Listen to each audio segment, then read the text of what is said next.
Hello दोस्तों, कैसे हैं आप सब? आशा करते हो कि आप लोग बहुत अच्छे होंगे। तो स्टार्ट करते हैं आज का क्लास। आज हम लोग इन्वायरमेंट के एमसीक्यू का जो डे नंबर 4 है उसका सॉल्यूशन देखेंगे दोस्तों। ठीक है, तो सबसे पहले देखिए हमने जो क्वेश्चन आपको दिया था। ठीक है, ये क्वेश्चन हमने दिया था क्वेश्चन नंबर 69 से लेके 10 आपका 101 तक हमारा क्वेश्चन था। 69 से लेके 101 तक। ठीक है, इसमें अलग अलग टॉपिक से क्वेश्चन थे और हम लोग टॉपिक वाइज एमसीक्यू को कर रहे हैं। ठीक है, तो जो जो टॉपिक से क्वेश्चन पूछा गया था सबसे पहले हम लोग क्या करेंगे, उन टॉपिक को अच्छे से पढ़ लेंगे। उसके बाद क्वेश्चन नंबर 69 से हम लोग सॉल्यूशन देखेंगे। ये हमारा जो क्लास का पैटर्न होता है। ठीक है, तो जो टॉपिक से क्वेश्चन दिया गया था उसको डिटेल में पढ़ लेंगे। उसके बाद हम लोग जो है उसका सॉल्यूशन देखेंगे, है ना, जो क्वेश्चन हमने दिया था। तो सबसे पहले हम लोग टॉपिक को पढ़ लेते हैं। ठीक है, फिर क्वेश्चन सॉल्यूशन हम लोग देखते हैं दोस्तों। ठीक है, डिटेल नोट्स दे पढ़ लेते हैं उस टॉपिक से रिलेटेड। तो चलिए, तो इसके पहले जो हमारा डे नंबर 3 था, उसमें जो बायोटिक इंटरेक्शन का टॉपिक्स हम लोगों ने छोड़ा था, बोले थे हम लोग अगले क्लास में करेंगे। तो इस क्लास में बायोटिक इंटरेक्शन भी हम लोग कर लेंगे। ठीक है, तो चलिए पहले पढ़ते हैं हम लोग ट्रॉपिक लेवल के बारे में। तो मैंने आपको बताया था कि जो फूड चेन होता है जिसमें एक जीव जंतु दूसरे को खाते हैं, चाहे पेड़ पौधा है उसको कोई और खाता है, फिर जो उसको खा रहा है उसको कोई और खा रहा है, तो उसको हम लोग ट्रॉपिक लेवल बोलते हैं। ट्रॉपिक लेवल मतलब किस तरह से एनर्जी किस स्तर से किस स्तर फ्लो कर रहा है। जैसे कि मान लीजिए पेड़ है, ठीक है, घास फूस है, उसको कोई कौन खा रहा है? हिरन खा रहा है, बकरी खा रहा है। ठीक है, या जो भी मुर्गी उर्गी या जो भी कुछ खा रहा है। मुर्गी तो नहीं खाएगा, चलो। ठीक है, ये हो गया। इसको खाया कौन? इसको खाया लोमड़ी। ठीक है, लोमड़ी। लोमड़ी को कौन खाया? शेर। तो जो हम लोग बात कर रहे हैं ये एक ग्रुप का, जो सिर्फ जो खाना खुद अपना बना सकता है। तो ये हुआ first trophic level. First trophic level पहला पोषण स्तर। ये हो गया सेकंड ट्रॉपिक लेवल, दूसरा पोषण स्तर। ये हो गया थर्ड ट्रॉपिक लेवल, तीसरा पोषण स्तर। ये हो गया फोर्थ ट्रॉपिक लेवल, चौथा पोषण स्तर। ठीक है, राइट।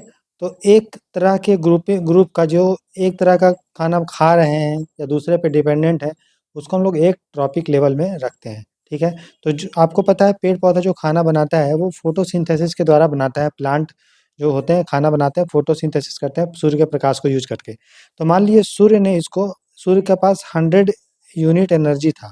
ठीक है, उसका मात्र ये यूज जो करता है उसको दिया जाता है मान लो 1 यूनिट। ठीक है, तो 1 यूनिट से लेके पेड़ पौधा अपना खाना बनाया।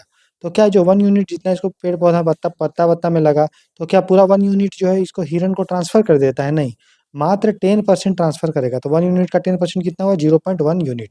तो 0.1 यूनिट जो एनर्जी है वो आपका हिरन या बकरी में जाएगा। ठीक है, तो हिरन और बकरी में क्यों, बाकी का जो एनर्जी कहाँ गया? बाकी का एनर्जी इसके इसमें स्टोर हो गया। और प्लस इसका जो भी सांस लिया पेड़ पौधा उसमें एनर्जी लगा, और भी इसका मेटाबॉलिक एक्टिविटी हुआ उसमें लगा। उसी तरह हिरन बकरी जो है उसके पास उसको कितना मिला? 0.1 यूनिट। तो क्या 0.1 यूनिट ये लोमड़ी को दे देगा क्या एनर्जी पूरा? नहीं, ये इसका देगा मात्र 10%। तो 0.1 का 10% कितना हुआ? 0.01। तो 0.01 यूनिट लोमड़ी के पास जाएगा। ठीक है, समझ में आ रहा है? उसके बाद लोमड़ी क्या पूरा 0.01 यूनिट इस शेर को दे देगा? नहीं, इसका 10% जाएगा। कितना जाएगा? 0.001 यूनिट। तो आप देख रहे हैं कि जैसे-जैसे हम एक ट्रॉपिक लेवल से नेक्स्ट ट्रॉपिक लेवल में जाते हैं, तो जो एनर्जी होता है वो 90% वेस्ट हो जाता है और मात्र 10% एनर्जी जो है आगे ट्रॉपिक लेवल में ट्रांसफ़र किया जाता है। तो देखो जैसे-जैसे हम आगे बढ़ेंगे तो एनर्जी क्या होगा? कम होने लगेगा। अब देखो शेर जो है वो कितना बड़ा जानवर है, उसको दौड़ना, कूदना, फाँगना पड़ता है, शिकार करना पड़ता है। और हम देख रहे हैं कि जैसे-जैसे हम ट्रॉपिक लेवल में आगे जा रहे हैं तो एनर्जी जो हो रहा है वो कम हो जा रहा है। इसका मतलब अगर हम जितना हाई ट्रॉपिक लेवल में जाएँगे उतना एनर्जी कम हो जाएगा और बाकी का एनर्जी उसको लॉस हो जाएगा। लेकिन शेर-वेर को ज़िंदा रहने के लिए एनर्जी तो चाहिए। नेक्स्ट ट्रॉपिक लेवल में जो रह रहा है उसको और ज़्यादा एनर्जी का खर्चा-वर्चा होता है। तो इसीलिए लेकिन उसको एनर्जी कम मिल रहा है। इसीलिए देखेंगे कि जो ट्रॉपिक लेवल होता है वो 4-5 लेवल से अधिक नहीं होता है। क्योंकि अगर हम मान लीजिए शेर के बाद कोई और होगा, उसके बाद कोई और होगा, तो भाई उसको इतना कम एनर्जी मिलेगा कि वो सर्वाइव ही नहीं कर पाएगा। इसीलिए ट्रॉपिक लेवल जो होता है किसी भी इकोसिस्टम में वो 4 से 5 लेवल से ज़्यादा नहीं होता है। तो उसी को हम लोग क्या बोलते हैं दोस्तों? ट्रॉपिक लेवल बोलते हैं। सिंपल समझ में आ गया? तो ट्रॉपिक का मतलब होता है हिंदी में इसको बोलते हैं पोषण और लेवल का मतलब होता है स्तर। ठीक है? तो एक trophic level represent the energy flow in ecosystem. Trophic स्तरीय ट्रॉपिक लेवल पोषण स्तर पारिस्थितिकी तंत्र में ऊर्जा प्रवाह का प्रतिनिधित्व करता है। The trophic level of an organism is it's unique position in the food chain. अब अभी आपको मैंने सब समझा दिया। अब आपको सब समझ में आ जाएगा जब हम लोग पढ़ते रहेंगे तब, है ना? आपको समझ में भी आ रहा होगा। किसी जीव का ट्रॉपिक स्तर उसके खाद्य श्रृंखला में स्थान को दर्शाता है, ठीक है। Energy flow unidirectionally from producer consumer to top level, energy जो है यूनिडायरेक्शनली फ्लो होता है, 10% एनर्जी फ्लो होता है, 90% वेस्ट हो जाता है, वो हमने बता दिया। फिर energy decreases at each trophic level due to heat loss, energy जो डिक्रीज होता है हीट लॉस में, सांस लेने में, उसका मेटाबॉलिक एक्टिविटी करने में, सिंपल। उसके बाद because of this large energy loss, तो ये जो एनर्जी लॉस का हो रहा है उसी के कारण मोस्ट इकोसिस्टम है 4 to 5 ट्रॉपिक लेवल ओनली, इसलिए अधिकांशतः जो हमारा इकोसिस्टम होता है, पारिस्थितिकी तंत्र होता है, उसमें 4 से 5 ट्रॉपिक लेवल से अधिक नहीं होता है, ठीक है। अब है ट्रॉपिक लेवल का एग्जाम्पल, पोषण स्तर का एग्जाम्पल, जैसे फर्स्ट ट्रॉपिक लेवल में कौन होंगे, जो खुद खाना बना पाएगा, है ना, जिसमें ऑटोट्रॉफ्स आएगा। दूसरे ट्रॉपिक लेवल में कौन होंगे, हर्बीवोर, मतलब शाकाहारी लोग, प्राइमरी जिसको इसको हम लोग प्राथमिक उपभोक्ता भी बोलते हैं, जो पेड़ पौधा खाता है, शाकाहारी लोग को, वो प्लांट खाते हैं। फिर फर्स्ट लेवल कार्निवल, पहले स्तर के कार्निवोर, उसको सेकेंडरी कंज्यूमर भी बोलते हैं। सेकेंडरी कंज्यूमर क्यों बोलते हैं, क्योंकि ये किसको खा रहा है, प्राइमरी कंज्यूमर को। प्राइमरी कंज्यूमर किसको खा रहा है, पेड़ पौधा को, तो ये दूसरे लेवल पे हो गया, इस है ना, इसलिए मतलब ये वैसे वैसे तो तीसरा कंज्यूमर है ना, पेड़ पौधा कंज्यूमर नहीं होता है, पेड़ पौधा जो होता है वो प्रोड्यूसर होता है, वो खुद खाना अपना बनाता है। सेकंड प्राइमरी कंज्यूमर कौन होगा, जो पेड़ पौधा को खाएगा। सेकेंडरी कंज्यूमर कौन होगा, जो शाकाहारी लोगों को खाएगा, है ना, ईट हार्बीवोर, जो शाकाहारियों को खाता है, जैसे लोमड़ी वोमड़ी हो गया। फिर सेकेंड लेवल कार्निवोर, इसको हम लोग टर्सरी कंज्यूमर भी बोलते हैं। यहाँ देखो, कार्निवोर मतलब हो गया मांसाहारी, तो ये पहले स्तर का मांसाहारी जो शाकाहारी को खा रहा है। ये दूसरे लेवल लेवल का मांसाहारी जो मांसाहारी को खा रहा है, जैसे शेर हो गया, शेर लोमड़ी को खाता है। जनरली अगर शेर बकरी को खा रहा है तो वो सेकेंडरी कंज्यूमर हो जाएगा, सिंपल है, वो क्या हो जाएगा, सेकेंडरी कंज्यूमर। लेकिन शेर अगर लोमड़ी को खा रहा है तो वो हो जाएगा टर्सरी कंज्यूमर, क्योंकि शेर जो लोमड़ी को खा रहा है, लोमड़ी किसी और को खा रहा है ना, तो इसलिए वो सेकेंडरी कंज्यूमर, ये हो गया टर्सरी कंज्यूमर, ठीक है। तो इट फर्स्ट लेवल कंज्यूमर, जो सेकेंडरी लेवल कंज्यूमर होते हैं वो द्वितीयक उपभोक्ताओं को खाते हैं, मतलब किसको खाएगा, फर्स्ट लेवल कार्निवोर को या सेकेंडरी कंज्यूमर को, क्लियर हो गया। अब देखते हैं ऑटोट्रॉप्स या हीटोट्रॉप्स। ऑटोट्रॉप्स मतलब जो खाना खुद बना सकता है, जिसको स्वयं पोषी बोलते हैं। ऑटो मतलब होता है स्वयं, और ट्रॉप मतलब पोषण, जो खुद से अपना पोषण को पूरा करता है, जैसे पेड़ पौधा खाना वो खुद बनाता है, किसी दूसरे पे डिपेंडेंट नहीं है, तो उसको हम लोग बोलते हैं प्राइमरी, क्या बोलते हैं उसको, ऑटोट्रॉप्स बोलते हैं, ठीक है।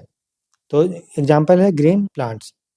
हेटरोट्रॉप्स मतलब जो दूसरे पे, हेटरो मतलब होता है दूसरे पे, और ट्रॉप मतलब पोषण, तो जो दूसरे पे आश्रित है खाने के लिए, जैसे हर्बीवोर, शाकाहारी खुद खाना नहीं बना पाएगा, वो किसको खाएगा, पेड़ पौधा को, इसलिए इसको प्राइमरी कंज्यूमर बोलते हैं। कार्निवोर वो भी हेटरोट्रॉप है, परपोषी। हेटरोट्रॉप्स को इंग्लिश में क्या, हिंदी में क्या बोलते हैं, परपोषी। परपोषी मतलब, पर मतलब होता है दूसरा, पोषी, पोषी मतलब दूसरे पे डिपेंडेंट हो। कार्निवोर, कार्निवोर मतलब जो मांसाहारी खा रहा है, जैसे सेकेंडरी कंज्यूमर, जैसे हो गया लोमड़ी वोमड़ी हो गया। फिर टॉप कार्निवोर मतलब या तो टर्सरी होगा या क्वाटरनरी, ठीक है। जैसे मान लो बाज बाज है, तो बाज किसको खाएगा, शेर को। शेर किसको खा रहा है, लोमड़ी को। लोमड़ी किसको खा रहा है, बकरी को। बकरी किसको खा रहा है, हमारा घास को। तो शेर चूंकि अगर लोमड़ी को खाएगा तो वो हो जाएगा टर्सरी कंज्यूमर, ठीक है। वहीं अगर हम क्वाटरनरी कंज्यूमर, चतुर्थक उपभोक्ता किसको बोलेंगे, जो उसको खा रहा है, जो चौथा लेवल पे है ना। समझ में आ रहा है, जैसे कि देखो ये घास है, घास को कौन खाया, बकरी। बकरी को कौन खाया, लोमड़ी। लोमड़ी को कौन खाया, शेर। और शेर को कौन खाएगा, मरेगा तो बाज, ईगल वीगल। तो बाज देखोगे देखेंगे तो ये कंज्यूमर है, ये घास कंज्यूमर नहीं है, घास तो अपना खाना खुद बना रहा है। कंज्यूमर कौन होगा, बकरी, जो कंज्यूम उपभोक्ता। उपभोक्ता मतलब जो दूसरे को उपभोग कर रहा है। लोमड़ी किसका उपभोग कर रहा है, इसका। शेर किसका, इसका। तो ये जो बकरी हो गया, लोमड़ी हो गया, शेर हो गया, बाज हो गया, ये क्या है, कंज्यूमर। अब बाज देखिए कंज्यूमर में कितने नंबर पे है, चौथे। चौथा मतलब क्वाटरनरी, ठीक है। तो क्वाटरनरी कंज्यूमर भी टॉप कार्निवर का एग्जाम्पल। टॉप कार्निवर समझते हैं, जो सब जो जिसको कोई नहीं खाता है, उसको टॉप कार्निवर बोलते हैं। या फिर उसको खाएगा भी तो वो मरने के बाद ही खाएगा, जैसे बाज है, शेर को डायरेक्ट जिंदा नहीं खाएगा, मरने के बाद खाएगा, क्लियर हो गया। तो ये चीज़ है। अब देखिए फूड चेन। फूड चेन मतलब जैसे मैंने ये एग्जांपल जो दिया, घास को बकरी खा रहा है, बकरी को लोमड़ी, लोमड़ी को शेर, शेर को बाज, तो ये फूड चेन होता है, नाम ही है। फूड मतलब होता है खाद्य, और चेन मतलब श्रृंखला। तो खाना खाने का ऐसा श्रृंखला जिसमें एक एक जो है तो वो दूसरे को खाता है, ठीक है, उसको खाद्य श्रृंखला बोलते हैं। जैसे इसमें एनर्जी ट्रांसफर होता है फ्रॉम प्रोड्यूसर, जो प्रोड्यूसर के पास सबसे ज़्यादा एनर्जी होता है, फिर उससे ट्रांसफर होता है हर्बीवोर में, हर्बीवोर से secondary consumer, secondary tertiary consumer, tertiary से क्वाटरनरी कंज्यूमर, ठीक है। तो उपभोक्ताओं से, उत्पादकों से, उत्पादक मतलब प्रोड्यूसर से उपभोक्ताओं तक ऊर्जा का स्थानांतरण खाने और खाए जाने क्रम से होता है, इसे ही खाद्य श्रृंखला कहते हैं। सिंपल हो गया, कौन किसको खा रहा है, वो जो चेन होता है उस, ठीक है। एक हमारा जो पोजीशन होता है उसको हम लोग क्या बोलते हैं, फूड चेन। फूड चेन दोस्तों दो टाइप का होता है, ठीक है। कितने टाइप का होता है फूड चेन बताइए, दो टाइप का। एक होता है ग्रेजिंग फूड चेन, नाम से ही पता है ग्रेजिंग, ग्रेजिंग मतलब चराई, फूड चेन। तो ग्रेजिंग फूड चेन वो फूड चेन होता है जो आपका लिविंग प्लांट से शुरू होता है। जैसे यहाँ पे हमने जो एग्जांपल दिया कि घास को बकरी खा रहा है, लोमड़ी ये, तो स्टार्ट कहाँ हो रहा है, घास से। तो घास क्या हुआ दोस्तों, ऑटोट्रॉफ। तो ऐसा फूड चेन जो ऑटोट्रॉफ से शुरू हो रहा है उसको हम लोग बोलेंगे आपका जो है ग्रेजिंग फूड चेन। तो ये लिविंग ग्रीन प्लांट से शुरू होता है, उसको ग्रेजिंग फूड चेन बोलते हैं। जैसे प्लांट है, प्लांट को पौधा है, उसको शाकाहारी खाया, ठीक है, उसके बाद उसको कार्निवोर खाया और उसको कार्निवोर खा रहा है। टेरेस्ट्रियल इकोसिस्टम देखेंगे मतलब स्थलीय इकोसिस्टम, जैसे जिसमें एग्जांपल हमने दिया था, फॉरेस्ट होता है, ग्रासलैंड होता है, डेजर्ट होता है, तो उसमें भी प्लांट होता है। प्लांट को कौन खाता है, ग्रास होपर जो टिड्डा जिसको बोलते हैं, टिड्डा को कौन खाता है, मेढक, फ्रॉक, फ्रॉक को कौन खाता है, सांप, सांप को कौन खाता है, बाज, ईगल, चीलविल, ठीक है। ये हो गया टेरेस्ट्रियल इकोसिस्टम है। तो स्टार्ट कहाँ से हो रहा है, प्लांट से, इसलिए ये वाला किसका एग्जाम्पल हो गया आपका ग्रेजिंग फूड चेन का। अगर हम एक्वाटिक इकोसिस्टम में देखेंगे, एक्वाटिक इकोसिस्टम में भी छोटा-छोटा माइक्रोस्कोपिक अलगी होता है, जो अपना खाना खुद बनाता है, फोटोसिंथेसिस करता है। उसको बोलते हैं फाइटो, मतलब देखो फाइटो मतलब होता है दोस्तों सनलाइट, ठीक है?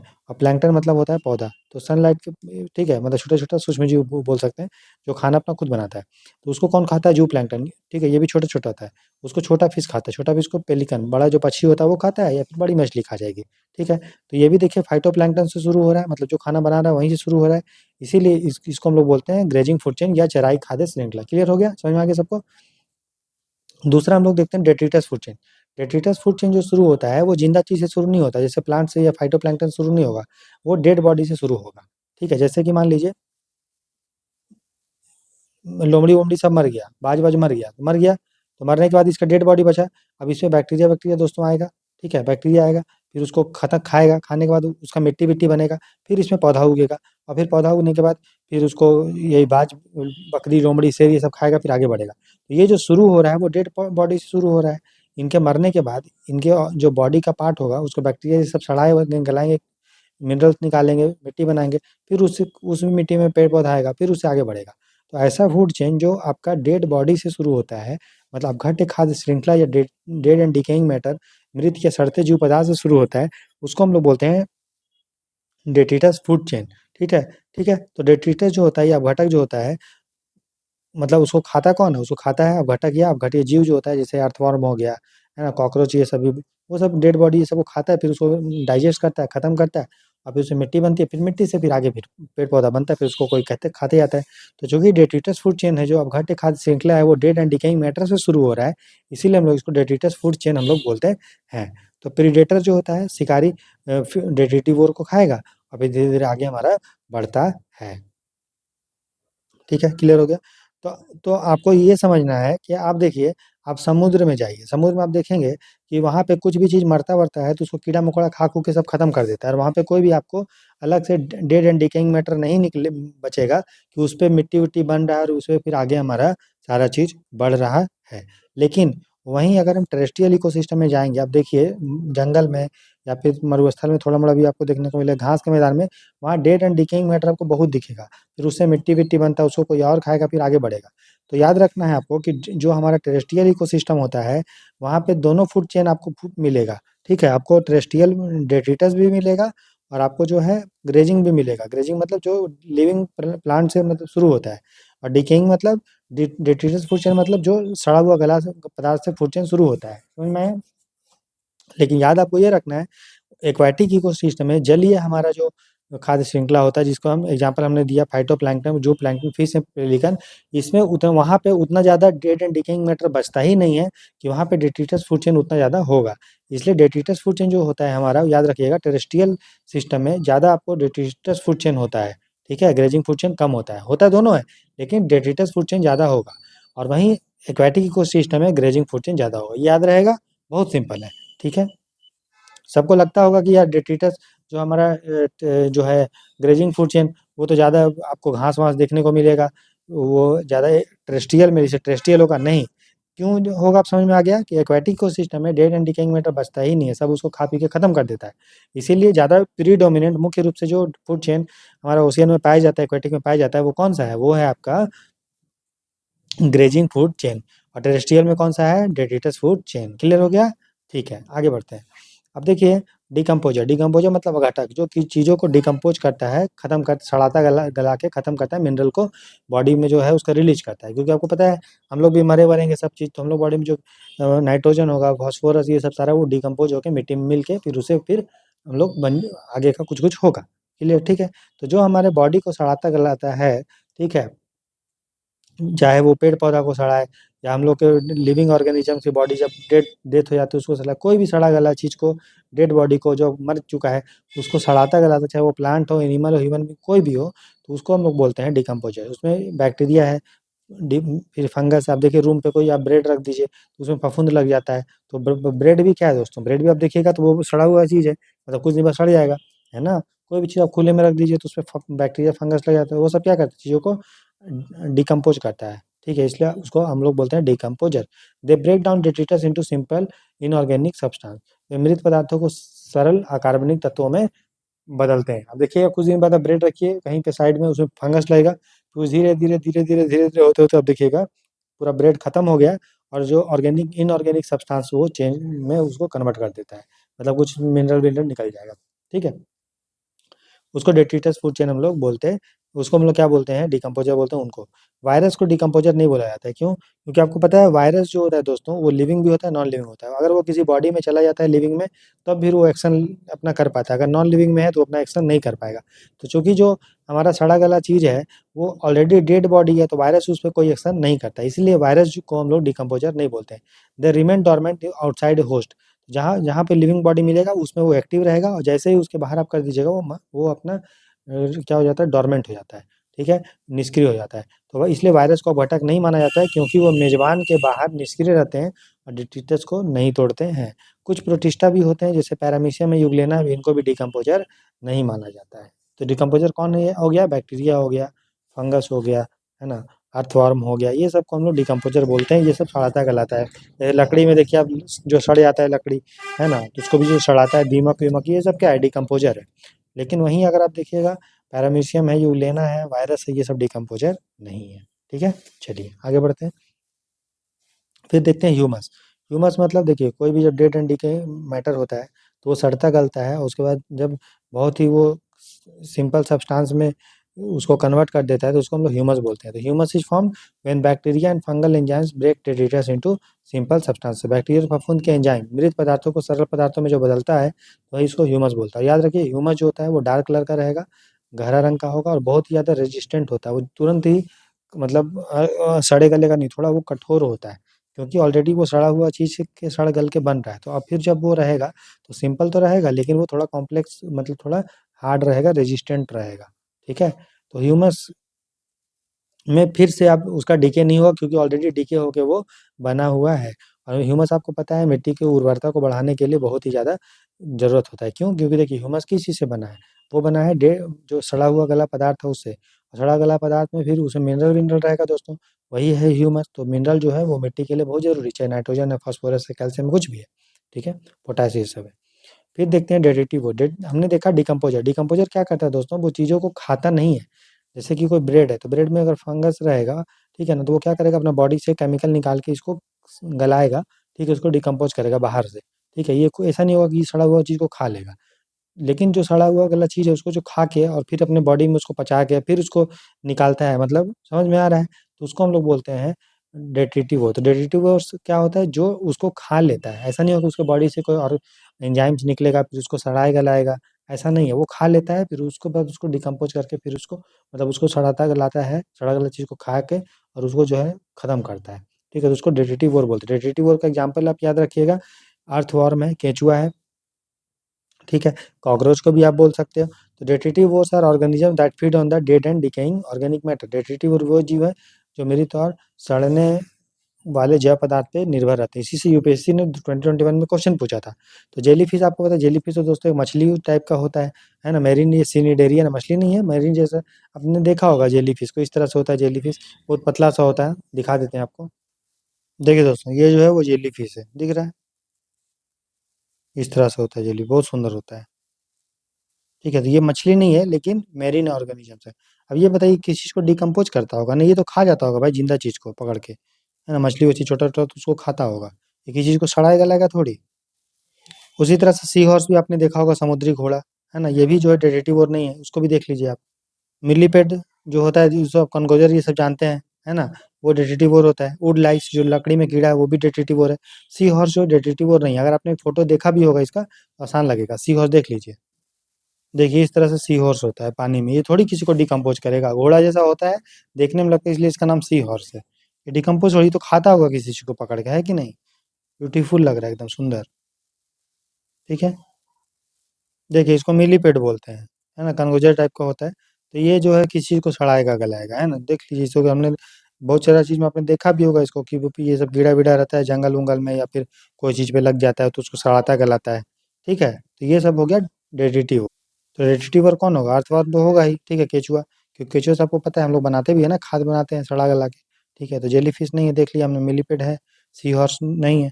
वुडलाइस है। तो आंसर इसका जब 2021 में पूछा कि कौन सा डेटिटिव हो रहा, कौन सा होगा? अर्थवर्म होगा, मिलीपेड होगा, वुडलाइस होगा, सिंपल। ठीक है। चलिए, अब हम तो फूड चेन आपने देख लिया। लेकिन देखिए ऐसा नहीं होगा कि एक जीव जंतु एक ही को खाएगा। ये बताइए कि जैसे घास है, घास को खा रहा है हिरन, ठीक है, बकरी भी खा रहा है, बकरी को खा रहा है हिरन, इसको लोमड़ी खा रहा है, ठीक है, लोमड़ी को शेर खा रहा है। हमको ये बताइए, क्या शेर जो है सिर्फ लोमड़ी को खाएगा? नहीं, शेर तो हिरन को भी खाएगा, बकरी को भी खा सकता है, मुर्गी होगा उसको भी खा लेगा, कोई पक्षी होगा उसके उसको भी खा लेगा। तो फूड चेन, तो जब बहुत सारा फूड चेन आपस में लिंक होता है तो उसको फूड वेब बोलते हैं। और कोई भी, आपको पता है, single food chain generally exist नहीं करता है। अगर सिंगल फूड चेन होगा, मान लो एक ही फूड चेन होगा, मान लो लोमड़ी, बस शेर के पास एक ही ऑप्शन होगा, घास को हिरन खा रहा है, हिरन को लोमड़ी, और लोमड़ी को शेर। अब ये बताइए, लोमड़ी किसी भी कारण से इसको बीमारी हो गया, मर गया, या संख्या कम हो गया, तो शेर तो मर जाएगा। तो इकोसिस्टम अपने को बैलेंस करने के लिए क्या करता है, इस तरह से अरेंज होता है कि एक जो जो ट्रॉपिक लेवल पे जानवर होते हैं, उसको खाने के लिए मल्टीपल ऑप्शन होता है। ठीक है, ताकि फूड चेन हमारा क्या रहे, मतलब इकोसिस्टम हमारा स्टेबल रहे।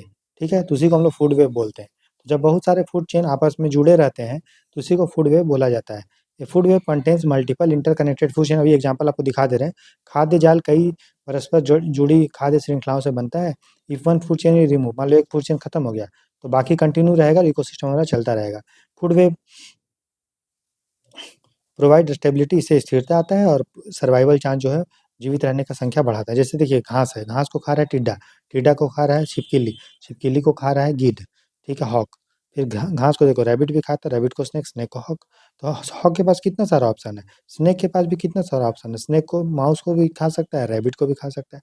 रैबिट जो है वो घास को, उसके पास बस घास खाने का ही ऑप्शन है। और घास में भी देखिए बहुत सारा घास टाइप का होता है। जो लीजर्ड है, लीजर्ड को ग्रास हॉपर खा सकता है। नहीं, लिजर्ड जो है ग्रासहॉपर को खा सकता है, हॉक जो लिजर्ड को भी खा सकता है, हॉक स्नेक को भी, हॉक स्नेक, और जो है बाकी चीज़ों को भी। तो इस तरह से एक जीव जंतु पर मल्टीपल ऑप्शन है, और आपस में जब फूड चेन आपस में जुड़े होते हैं, उसी को फूड वेब बोलते हैं। तो जिस तरह से हम लोगों ने फूड चेन देखा था एक्वाटिक और मैरीन में, मतलब एक्वाटिक में और टेरेस्ट्रियल में, उसी तरह हम लोग मैरीन फूड वेब भी देख लेते हैं। खाद्य श्रृंखला जो समुद्र में होता है, बस उसी टाइप का है। जैसे फाइट जो समुद्र में जो अपना खुद से खाना बनाता है, उसको हम लोग बोलते हैं प्राइमरी प्रोड्यूसर्स। सिंपल है। उसको हम लोग जैसे एग्जांपल याद रखें, उसको फाइटोप्लैंक्टन बोलते हैं। फाइटोप्लैंक्टन का एग्जांपल है डायटम, डायनोफ्लेजिलेट्स, याद रहेगा। तो डायटम या डायनोफ्लेजिलेट, जिस तरह देखिए टेरेस्ट्रियल इकोसिस्टम जो स्थलीय जो हमारा पारिस्थितिकी तंत्र है, उसमें जो हमारा प्रोड्यूसर होता है, स्वयंपोषी होता है। दोस्तों ठंडा आ रहा है, तो अपना थोड़ा आप लोग ख्याल रखिएगा। ठीक है, पढ़ाई वढ़ाई नहीं छूटना चाहिए, इसलिए अपना ख्याल रखिए अच्छे से। थोड़ा योगा भी कर लीजिए 10-15 मिनट, और गरम गरम कपड़ा पहनिए, अपने को पूरा कवर करके रखिए ताकि ठंड ना लगे, है ना? क्योंकि पढ़ाई फिर डिस्टर्ब होगा, अगर तबीयत खराब हो जाता है तो, इसलिए अपना ख्याल रखिए। ठीक है। तो प्राइमरी प्रोड्यूसर को प्राथमिक उत्पादक बोलते हैं, जिसमें आते हैं दोस्तों आपको डायटम या डायनोफ्लेजिलेट्स, फाइटोप्लैंक्टन, ये सब, या साइनोबैक्टीरिया, ये सब प्राइमरी प्रोड्यूसर, प्राथमिक उत्पादक हैं, ये खाना खुद बनाते हैं। प्राइमरी प्रोड्यूसर को जो खाता है, उसको हम लोग बोलते हैं जू प्लैंक्टन दोस्तों। ठीक है, जैसे इसका एग्जाम्पल याद रखिएगा जू प्लैंक्टन का, कॉपीपोड्स, ठीक है, कोपेपोड्स या फिश लार्वा, तो ये सब जो है वो जू प्लैंक्टन है। जू प्लैंक्टन को जो खाते हैं, उसको छोटा-छोटा फिश खाता है ना? जिसको हम लोग बोलते हैं क्रस्टेशियन। क्रस्टेशियन मतलब केकड़ा-वेकड़ा हो गया, वो सब जू प्लैंक्टन ये सबको खाएगा। जू प्ल क्रस्टेशियन को खाता है हेरिंग, हेरिंग बड़ी मछली होती है, ठीक है, ट्यूना ये सब भी बड़ी मछली है, शार्क ये सब भी सबसे बड़ी मछली है। तो आपको याद रखना है कि जो एक्वाटिक फूड चेन है, वो शुरू कैसे हो रहा है? वो हो रहा है जू फाइटोप्लैंक्टन से, जिसमें डायटम, डायनोफ्लेजिलेट्स, साइनोबैक्टीरिया ये सब होते हैं। उसको खा रहा है जू प्लैंक्टन, जिसमें आता है कॉपीकोट, फिश लार्वे, ये सब एग्जाम्पल आपको ध्यान रखना है। कभी-कभी प्लैंक्टन, जो कुछ ऑर्गेनिज्म जो होते हैं वो डायरेक्ट प्लैंक्टन को खाते हैं। वो जो ऐसा नहीं होगा कि जू प्लैंक्टन को खाएगा। जैसे है एंकॉई, तो एंकॉई जो होता है, एंकोवी, जो जो भी आप पढ़िए, एंकोवी, एंकोवी जो होता है वो प्लैंक्टन को खाता है। ठीक है, डायटम ये सबको खाता है। क्रस्टेशियन मतलब केकड़ा-वेकड़ा हो गया, वो भी मछली खाता है, ठीक है? और वो हेरिंग जो होता है वो क्रस्टेशियन को खा लेगा, ठीक है? राइट? और फिर हेरिंग को कौन खा लेगा? फिर टूना ये सब भी खा लेगा, शार्क वार्क, क्लियर हो गया? तो ये आपको ध्यान रखना है। तो ये हो गया हमारा फूड चेन और फूड वेब के बारे में, और ये हम लोगों ने टॉपिक लेवल के बारे में अच्छे से देखा, ठीक है? अब हम लोग देखते हैं दोस्तों बायोटिक इंटरेक्शन के बारे में, है ना?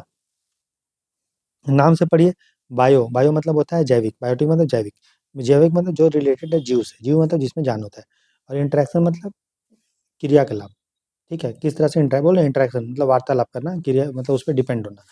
तो इसमें जीव-जंतु किस तरह से एक-दूसरे से डिपेंडेंट है, उसी को चीज़ को हम लोग बायोटिक इंटरेक्शन बोलते हैं, और उसको हम लोग इस आधार पे बाँटते हैं कि कि दोनों में से दोनों को फ़ायदा हो रहा है क्या?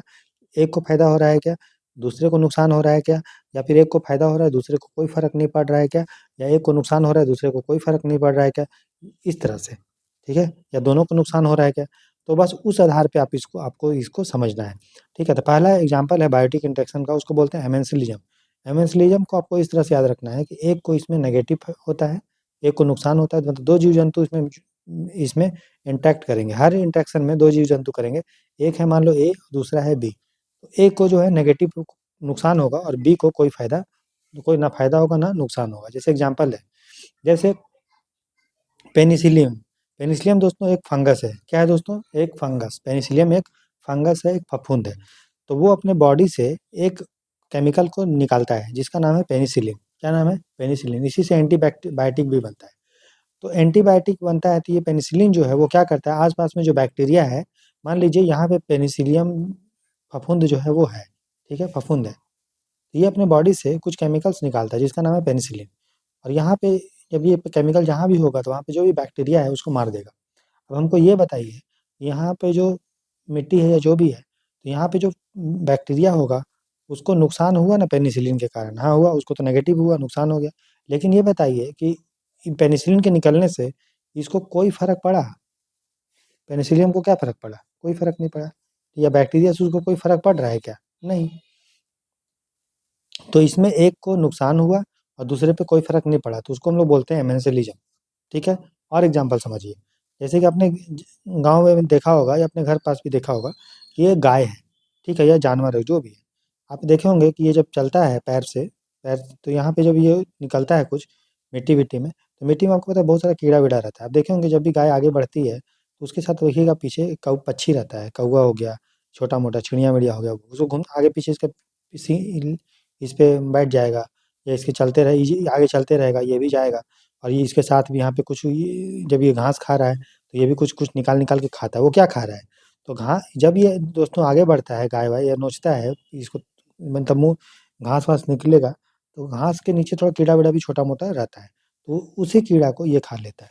अब हमको ये बताइए, ये जो घास के निकलने से, ठीक है? घास के निकलने से ये जो कीड़ा निकल गया, ठीक है? कीड़ा निकल गया, उस कीड़ा को कौन खा लिया? इसको, ये। अब हमको ये बताइए, ये कीड़ा के कारण इसको कोई नुकसान हुआ क्या घास को?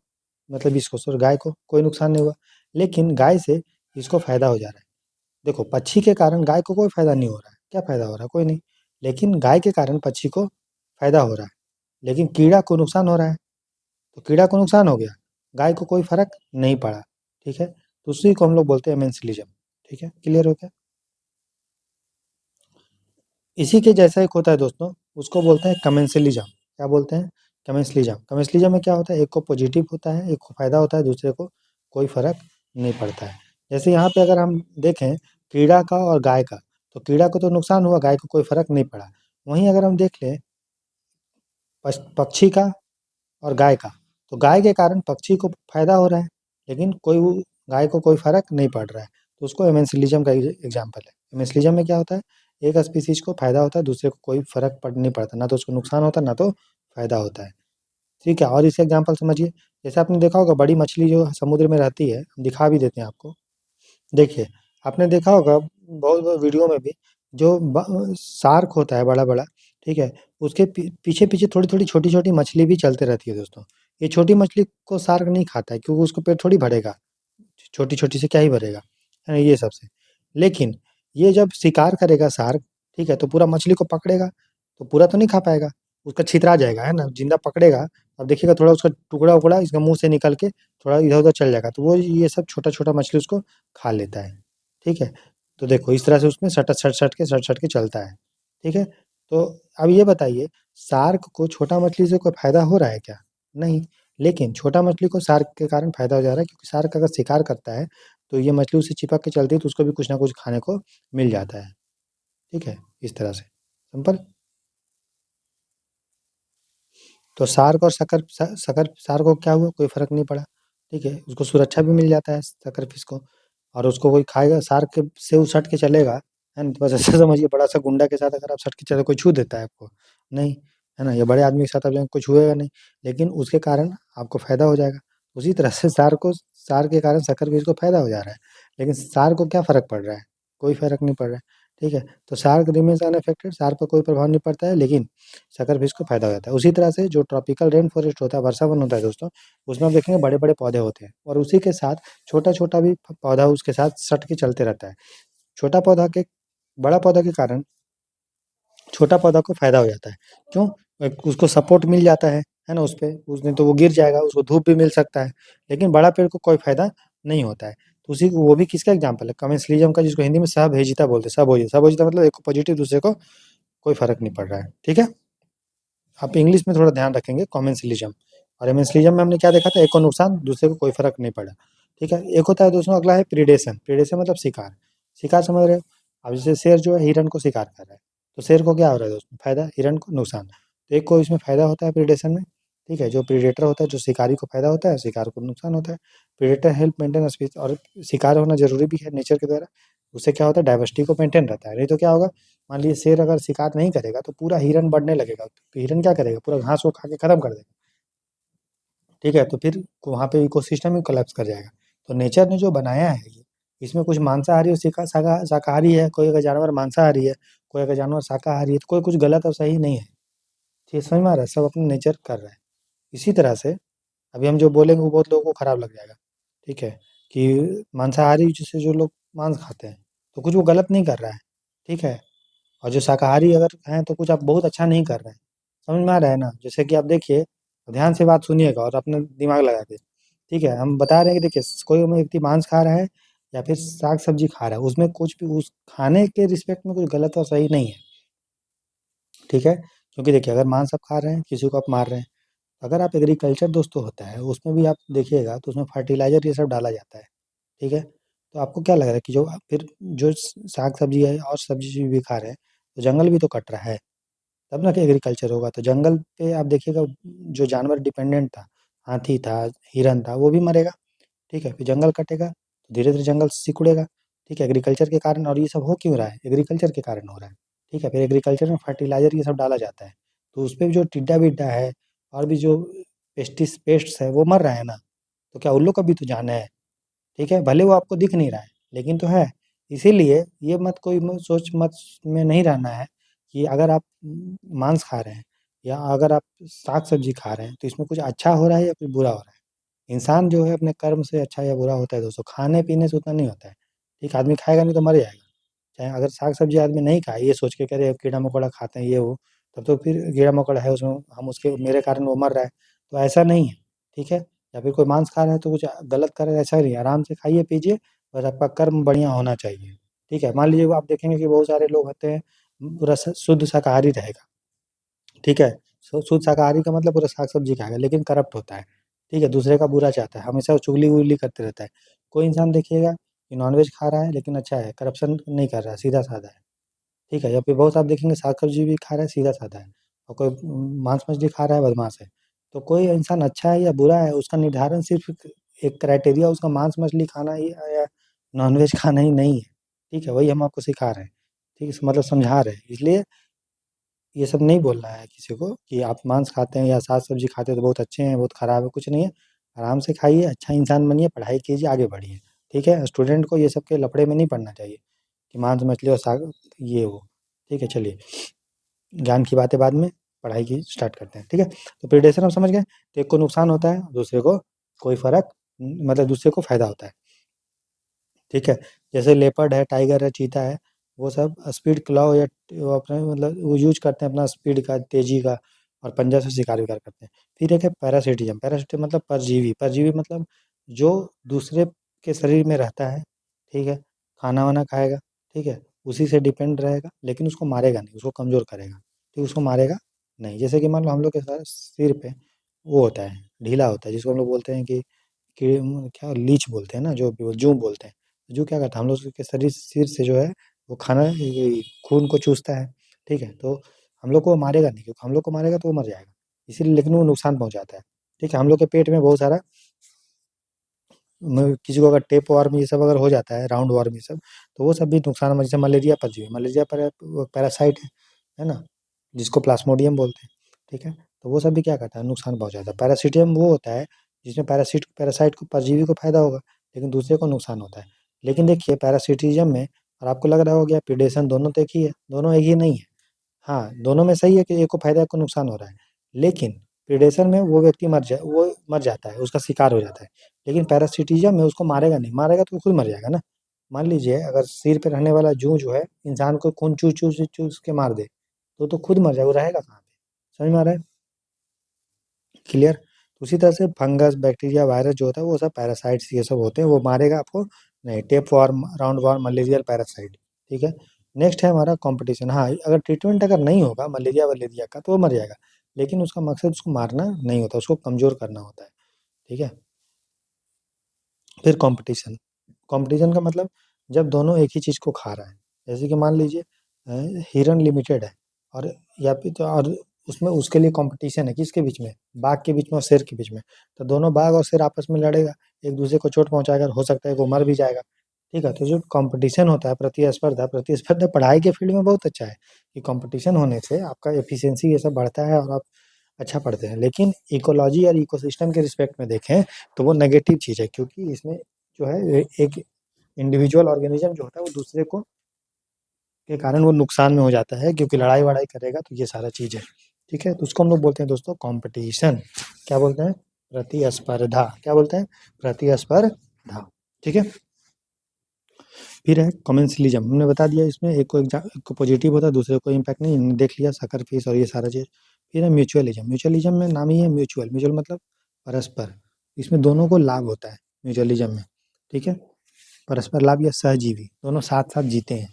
ठीक है, और एक एक मरेगा तो दूसरा भी मर जाएगा।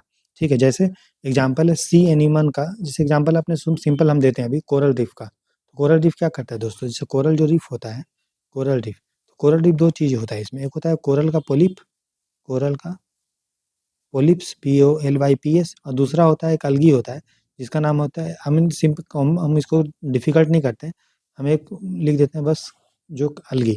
तो देखो कोई भी लोग दोनों क्यों डिपेंडेंट हैं, क्योंकि दोनों को लाभ हो रहा होगा, नाम ही है परस्पर लाभ। तो एक इसके कारण इसको फायदा हो रहा होगा और इसके कारण इसको फायदा हो रहा होगा। तो अलगी देखो, अलगी का क्या काम है, अलगी खाना बनाता है, वहीं कोरल पोलिप खाना नहीं बना पाएगा, तो अलगी जो है खाना बना के इसको दे देगा। और अलगी को रहने के लिए जो प्रोटेक्शन है या हैबिटेट है वो कोरल पोलिप दे देता है। ठीक है, तो इसमें दोनों को फायदा हो रहा है। कोरल पोलिप खाना नहीं बना पाएगा तो अलगी उसको खाना बना के दे दे रहा है, और अलगी को रहने के लिए जगह दे रहा है, प्रोटेक्शन दे रहा है, संरक्षण दे रहा है, वो कौन दे रहा है? वो दे रहा है आपको कोरल पोलिप। ठीक है, तो दोनों को फायदा हो रहा है, तो ये किसका एग्जाम्पल है? म्यूचुअलिज्म का। ठीक है, दूसरा एग्जाम्पल देखिए, तो वही हो गया कोरल एंड जूजेंथेले। यही अलगी का नाम क्या है? जूजेंथेले है। ठीक है, हम लोग पढ़ेंगे कोरल के बारे में डिटेल में, टेंशन नहीं लेना है। तो ये हो गया। अब दूसरा देखिए, एक और एग्जाम्पल हम लेते हैं। ठीक है, उसका नाम है सी एनिमन। सी एनिमन दोस्तों एक ऑर्गेनिजम्स होता है बड़ा सा। ठीक है, और एक होता है हर्मिट क्रैब। हर्मिट क्रैब, तो क्रैब में एक केकड़ा होता है, समझिए। आपको पता है केकड़ा जो है वो धीरे धीरे धीरे धीरे करके चलेगा। ठीक है, राइट, केकड़ा धीरे धीरे चलेगा। ठीक है, और केकड़ा को जो है दोस्तों कोई देख के शिकार भी कर लेगा कि नहीं कर लेगा? बताइए। तो लेकिन जो सी एनिमल है, ये खुद नहीं चल पाता है, ठीक है? तो सी एनिमल क्या करता है, हर्मिट क्रैब पे बैठ जाता है। तो केकड़ा चलेगा, तो सी एनिमल भी उसके साथ चलने लगता है कि उसके ऊपर बैठा हुआ है। और तो इसको क्या फ़ायदा हुआ? केकड़ा तो अपना खाना खुद खा ही लेगा, लेकिन केकड़ा अगर ऐसे खुले में रहेगा तो कोई उसको खा जाएगा समुद्र में। तो सी एनिमल उसको ढक दिया, तो ये ढक गया। और सी एनिमल को क्या फ़ायदा हुआ? हर्मिट क्रैब जब आगे जाएगा तो सी एनिमल भी आगे जाएगा, तो ये भी जो कुछ-कुछ पकड़ के खा लेगा, ठीक है? तो ये दोनों को फ़ायदा हो गया। केकड़ा को प्रोटेक्शन मिल गया, सुरक्षा मिल गया, ठीक है? और उसको कवरेज मिल गया, और वहीं एनिमल को जो है खाना मिल गया, तो दोनों को फ़ायदा हो गया। केकड़ा कुछ खाएगा तो सी एनिमल को मिल जाएगा कुछ ना कुछ टुकड़ा-वुकड़ा, तो इसमें दोनों को फ़ायदा हो रहा है, तो ये म्यूचुअलिज़्म का एग्ज़ाम्पल है। उसी तरह हमने एग्ज़ाम्पल आपको दिया था, जब हम इकोलॉजिकल सक्सेशन पारिस्थितिकी अनुक्रम पढ़ा रहे थे, तो जिसमें हमने दिया था दोस्तों लाइकेन का, ठीक है? जो मिट्टी को बनाने में मदद करता है या बनाता है। इसमें अलगी होता है और फंगस होता है। अलगी फंगस को खाना बना के दे देगा, फंगस उसको प्रोटेक्शन दे देगा, मिनरल्स दे देगा, तो दोनों को फ़ायदा हो रहा है। तो ये म्यूचुअलिज़्म का एग्ज़ाम्पल है। तो हमने ये सब हम क्या पढ़ रहे हैं? हम पढ़ रहे हैं बायोटिक इंटरैक्शन। आप देख रहे होंगे कि किस तरह से ऑर्गेनिज़म्स आपस में इंटरैक्ट कर रहा है, जिसमें एक को फ़ायदा, एक को नुकसान, एक को फ़ायदा दूसरे को कोई फ़र्क नहीं, एक को नुकसान दूसरे को कोई फ़र्क नहीं, दोनों को नुकसान, दोनों को फ़ायदा। इस तरह से हम लोग देख रहे थे। फिर है एक न्यूट्रलिज़्म। न्यूट्रलिज़्म में आते हैं न्यूट्रल। न्यूट्रल मतलब क्या होता है दोस्तों? ना तो ऐसा इंटरेक्शन, ना तो कोई किसी को कोई फ़र्क नहीं पड़ रहा है। लेकिन ऐसा बताइए कोई कोई भी ऐसा इंटरेक्शन होगा 2 ऑर्गेनिज़म्स के बीच में, जहाँ दूसरे को कोई फ़र्क नहीं पड़ रहा है एक-दूसरे को? रेयर होगा। तो न्यूट्रलिज़्म जो है वो आइडियल चीज़ है, आदर्श चीज़ है। जनरली ये आपको देखने को कहीं नहीं मिलेगा। तो न्यूट्रलिज़्म में क्या होता है? Neither species affect the other. दोनों प्रजातियाँ एक-दूसरे पर कोई प्रभाव नहीं डालता है। ट्रू न्यूट्रलिज़्म जो सच्चा न्यूट्रलिज़्म होता है वो आपको देखने में दुर्लभ है। ठीक है? क्लियर? अब देखिए, हम लोग देख लेते हैं कि ये क्वेश्चन इस यूपीएससी पूछता भी है कि जो समुद्र है उसमें प्राइमरी प्रोड्यूसर मतलब जो स्वयं खाना बना रहा है, स्वयंपोषी कौन-कौन होता है समुद्र में? तो डायटम होता है, मैंने बताया। साइनोजोबैक्टीरिया, ब्लू ग्रीन अलगी, ये भी आपका खुद से खाना बनाता है। डायनोफ्लेजेलेट्स, वो भी खाना खुद बना लेता है, ठीक है? साइनोबैक्टीरिया जो है अलगी है, डायटम भी अलगी है, डायनोफ्लेजेलेट्स जो है प्रोटिस्टा है, ये भी खाना अपना जो है वो बना लेता है। कोकोलिप लिथोफोर्स, ठीक है, ये भी आपका यूनिसेल्युलर यूकैरियोटिक प्रोटिस्टा है। क्रस्टेशियन जो होते हैं क्रैब्स, लॉबस्टर, ये सब जो है आपका नहीं है। प्राइमरी प्रोड्यूसर हो जाएगा डायटम, साइनोबैक्टीरिया, डायनोफ्लेजेलेट्स और कोकोलिथोफोर्स, ठीक है। बाकी जो कॉपीपोड हमने देखा वो प्रोड्यूसर नहीं होते, वो तो ज़ूप्लैंक्टन है। फिर है फोरामेनिफेरा, ये भी प्रोटिस्टा, ये भी खाना नहीं बना पाता है। हेरिंग जो होता है, हेरिंग वो मछली है, ठीक है, जो क्रस्टेशियन को खाता है, ठीक है। और क्रस्टेशियन में कौन-कौन आते हैं याद रखना, केकड़ा, लॉबस्टर, श्रिम्प, क्रिल, है ना? तो ये सब जो है वो क्रस्टेशियन है। क्लियर हो गया? सिंपल। अभी हमने जो बोला था वेजिटेरियन, नॉन वेजिटेरियन को लेके, हमको पता है कमेंट सेक्शन में लोग ज्ञान बाँटेंगे अभी, ठीक है, कि नहीं सर आप जो बोल रहे हैं वो नहीं है, जो वेजिटेरियन खाते हैं वो बहुत अच्छा है, जो नॉन-वेज खाते हैं वो बुरा है। कुछ-कुछ वीडियो कमेंट आएगा अभी, हमको पता है, ठीक है।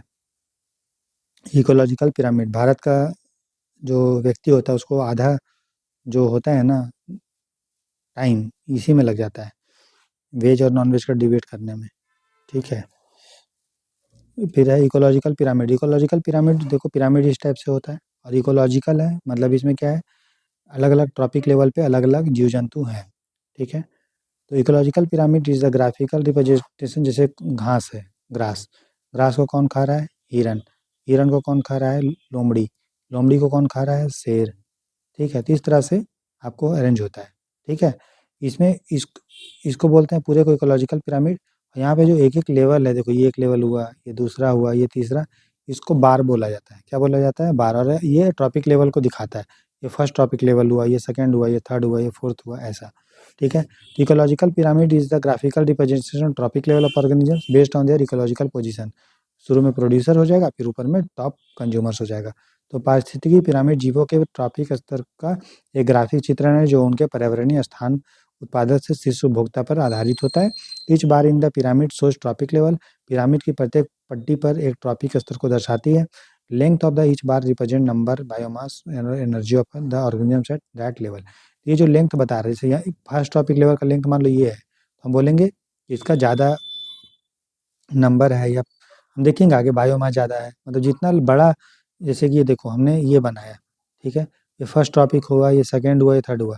देखो ये लंबा है, तो हम बोल सकते हैं कि ये जो टॉपिक लेवल है, ये इसके तुलना में इसमें ज़्यादा नंबर हो सकता है, या एनर्जी या बायोमास, समझ में आता है? जितना लंबा होगा उसमें उतना ज़्यादा क्वांटिटी होगा, ठीक है। इस ये अभी आप समझो, ये आगे और क्लियर हो जाएगा।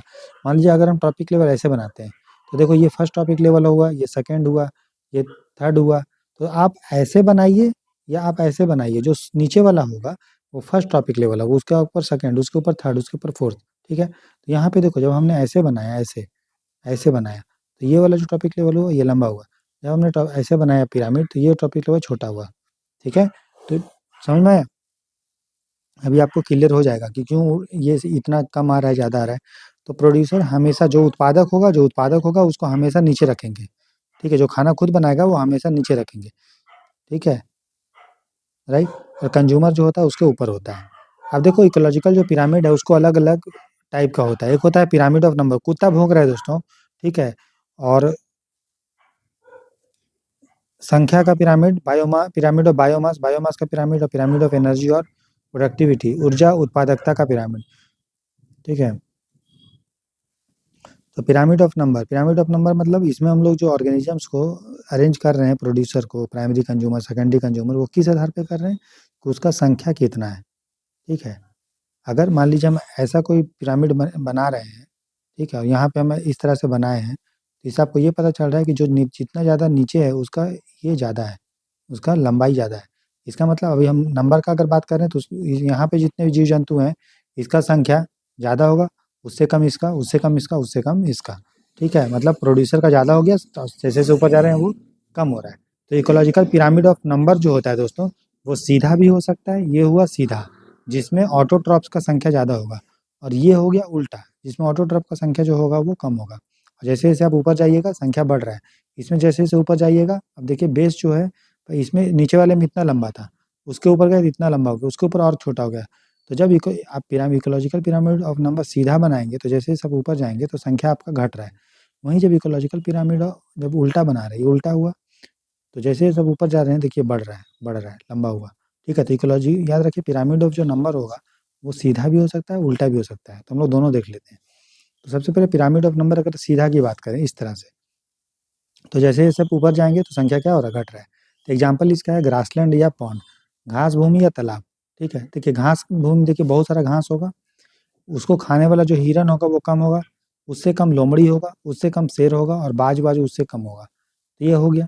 उसी तरह से पॉन्ड में देखिए, पॉन्ड में भी देखिए फाइटोप्लैंक्टन जो होगा वो बहुत ज़्यादा होगा, उसको खाने वाला जो ज़ूप्लैंक्टन होगा वो कम होगा, उसे खाने वाला जो क्रस्टेशियन क्रैब-वरैब होगा, केकड़ा-वेकड़ा होगा वो कम होगा, उसके ऊपर जो मछली होगा और कम होगा, और बड़ी मछली और आपको कम दिखेगा। तो चाहे वो आप ग्रासलैंड इकोसिस्टम का एक पिरामिड ऑफ नंबर बनाइए या पॉन्ड का बनाइए, वो कैसा आ रहा है? वो आ रहा है सीधा, जिसमें नीचे वाले लेवल पे ज़्यादा जानवर, मतलब ज़्यादा नंबर, और जैसे जैसे ऊपर जा रहे हैं वो कम, ठीक है। Ecological pyramid of number spindle से भी होता है। स्पिंडल मतलब ये बेलनाकार टाइप का भी होता है, जिसमें शुरू में बढ़ेगा, देखो यहाँ पे देखो नंबर कम है, बढ़ गया फिर कम हो गया। एग्जाम्पल इसका है एक, अच्छा आगे हम नंबर का उल्टा का बता दे रहे हैं। ये इकोलॉजिकल पिरामिड ऑफ नंबर जो उल्टा है उसका देख रहे हैं। तो देखिए मान लीजिए एक पेड़ है, क्या है दोस्तों, एक पेड़ है, ठीक है। एक पेड़ पे मान लीजिए बहुत सारा, बड़ा पेड़ है उसमें बहुत सारा कीड़ा है, ठीक है। और उस कीड़ा के ऊपर रहने वाला जो कीड़ा है और ज़्यादा होगा। जैसे कि मान लीजिए एक पेड़ है, ठीक है, उस पे 10 चिड़ियाँ हैं, 10 चिड़ियाँ हैं, ठीक है। तो एक पेड़ हुआ, 10 चिड़िया हुआ, तो लंबा बनाएँगे हम, ठीक है। अब देखो 10 चिड़िया के शरीर में भी छोटा-छोटा कीड़ा-विड़ा रहता है, तो एक चिड़िया में तो बहुत कीड़ा होगा, तो 10 चिड़िया में और ज़्यादा, मान लीजिए 100 हो गया। तो देखो कैसा आया, जैसे-जैसे ऊपर जा रहे हैं तो संख्या क्या हो रहा है, बढ़ रहा है। तो पिरामिड ऑफ नंबर इन्वर्टेड भी हो सकता है। एग्जाम्पल इसका ट्री इकोसिस्टम, हमने पेड़ का एग्जाम्पल दिया, पेड़ के ऊपर चिड़िया और चिड़िया के ऊपर कीड़ा, ठीक है। तो ये हुआ। तो ये उसी तरह से स्पिंडल से भी हो सकता है, शुरू में बढ़ सकता है और फिर घट सकता है। इसी में एग्जाम्पल आप देख लीजिए, जैसे कि मान लीजिए एक पेड़ है, ठीक है, एक पेड़ में 10 चिड़िया हैं, तो शुरू में आपने 1 बनाया, 1 से फिर 10 बनाया। अब बताइए, मान लीजिए 10 चिड़िया को खाने वाला, मान लीजिए शेर पेड़ पे 2 साँप है, तो साँप की संख्या तो कम हो गई, ठीक है, तो स्पिंडल बन गया। शुरू में संख्या बढ़ा, जैसे आप पेड़ से गए चिड़िया में तो बढ़ा, फिर साँप गए तो घट गया। तो स्पिंडल शेप जो होता है वो भी आपका ट्री इकोसिस्टम में हो सकता है, वो देखना पड़ेगा कि जो आप ले रहे हैं वो क्या ले रहे हैं। अगर हम बात करेंगे यहाँ पे चिड़िया के ऊपर रहने वाले कीड़ा का, तब तो आपको इन्वर्टेड आ जाएगा, ठीक है। और वहीं अगर हम बात करेंगे स्पिंडल शेप का कि चिड़िया के ऊपर, चिड़िया को खाने वाला किसी को, है ना, तो फिर हमारा स्पिंडल शेप का आ जाएगा। क्लियर, आगे समझ में?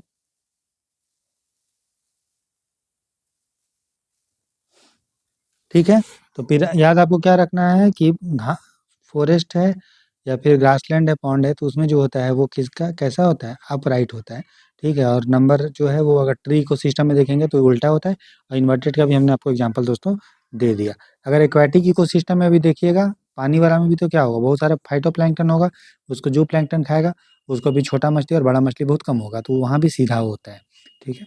चलिए, उसके बाद पिरामिड ऑफ बायोमास। बायोमास मतलब इसमें हम लोग एनर्जी के, इसमें हम लोग जो है नापते हैं वो जितना भी एक ट्रॉपिक लेवल पे जितने भी जीव जंतु हैं, है ना, उसको जितना उसका वजन है, मास है, उसको हम लोग करते हैं, ठीक है। तो बायोमास को जोड़ते हैं, मतलब उसका इकट्ठा वजन नापा जाता है, तौल कि कितना उसको तौलेंगे होगा। तो देखिए, अगर कोई ट्रॉपिक लेवल है, जैसे हम लोग फॉरेस्ट इकोसिस्टम का ही ग्रासलैंड कर लेते हैं, बहुत सारा घास है, उसका वजन आप ले लीजिए, तो मान लीजिए आया 100 kg, ठीक है। हिरन तो पता है बहुत कम ही होगा, हिरन, ठीक है, मतलब 100 तो नहीं होगी, 1000 kg बहुत ज़्यादा होगा ये। उसके रिस्पेक्ट में हिरन जो होगा वो कम होगा और उसका वजन भी ना कैलकुलेट कीजिएगा तो कम ही आएगा, मान लीजिए 5000 kg। शेर होगा उससे कम, मान लीजिए 1000 kg, ठीक है। तो अरेंज करेंगे तो कैसा आया, जैसे ऊपर से नीचे से ऊपर जा रहे हैं तो घट रहा है, ठीक है। तो उसको बोलते हैं पिरामिड ऑफ बायोमास, सीधा अपराइट। तो बायोमास का मतलब कितना क्या हुआ कि जियोट्रॉपिक लेवल पे जितना भी जीव जंतु है उसका वजन को नाप लीजिए और उसके अनुसार अरेंज कर लीजिए, ठीक है। तो उसको हम लोग बोलते हैं पिरामिड ऑफ बायोमास, ठीक है। हर ट्रॉपिक लेवल पे जो बायोमास होता है, जो वजन होता है, उसको स्टैंडिंग क्रॉप बोला जाता है, ठीक है। तो बायोमास एट इस level is called standing crop. तो जितना स्टैंडिंग क्रॉप एक ट्रॉपिक लेवल पे, मान लो इस पे इसका स्टैंडिंग क्रॉप कितना है, 10,000, इसका 5,000, इसका 1,000। तो हर ट्रॉपिक लेवल पे जितना भी मास है उसको कैलकुलेट कर दीजिएगा, टोटल कर दीजिएगा, तो क्या उसको बोलते हैं, स्टैंडिंग क्रॉप बोलते हैं, ठीक है।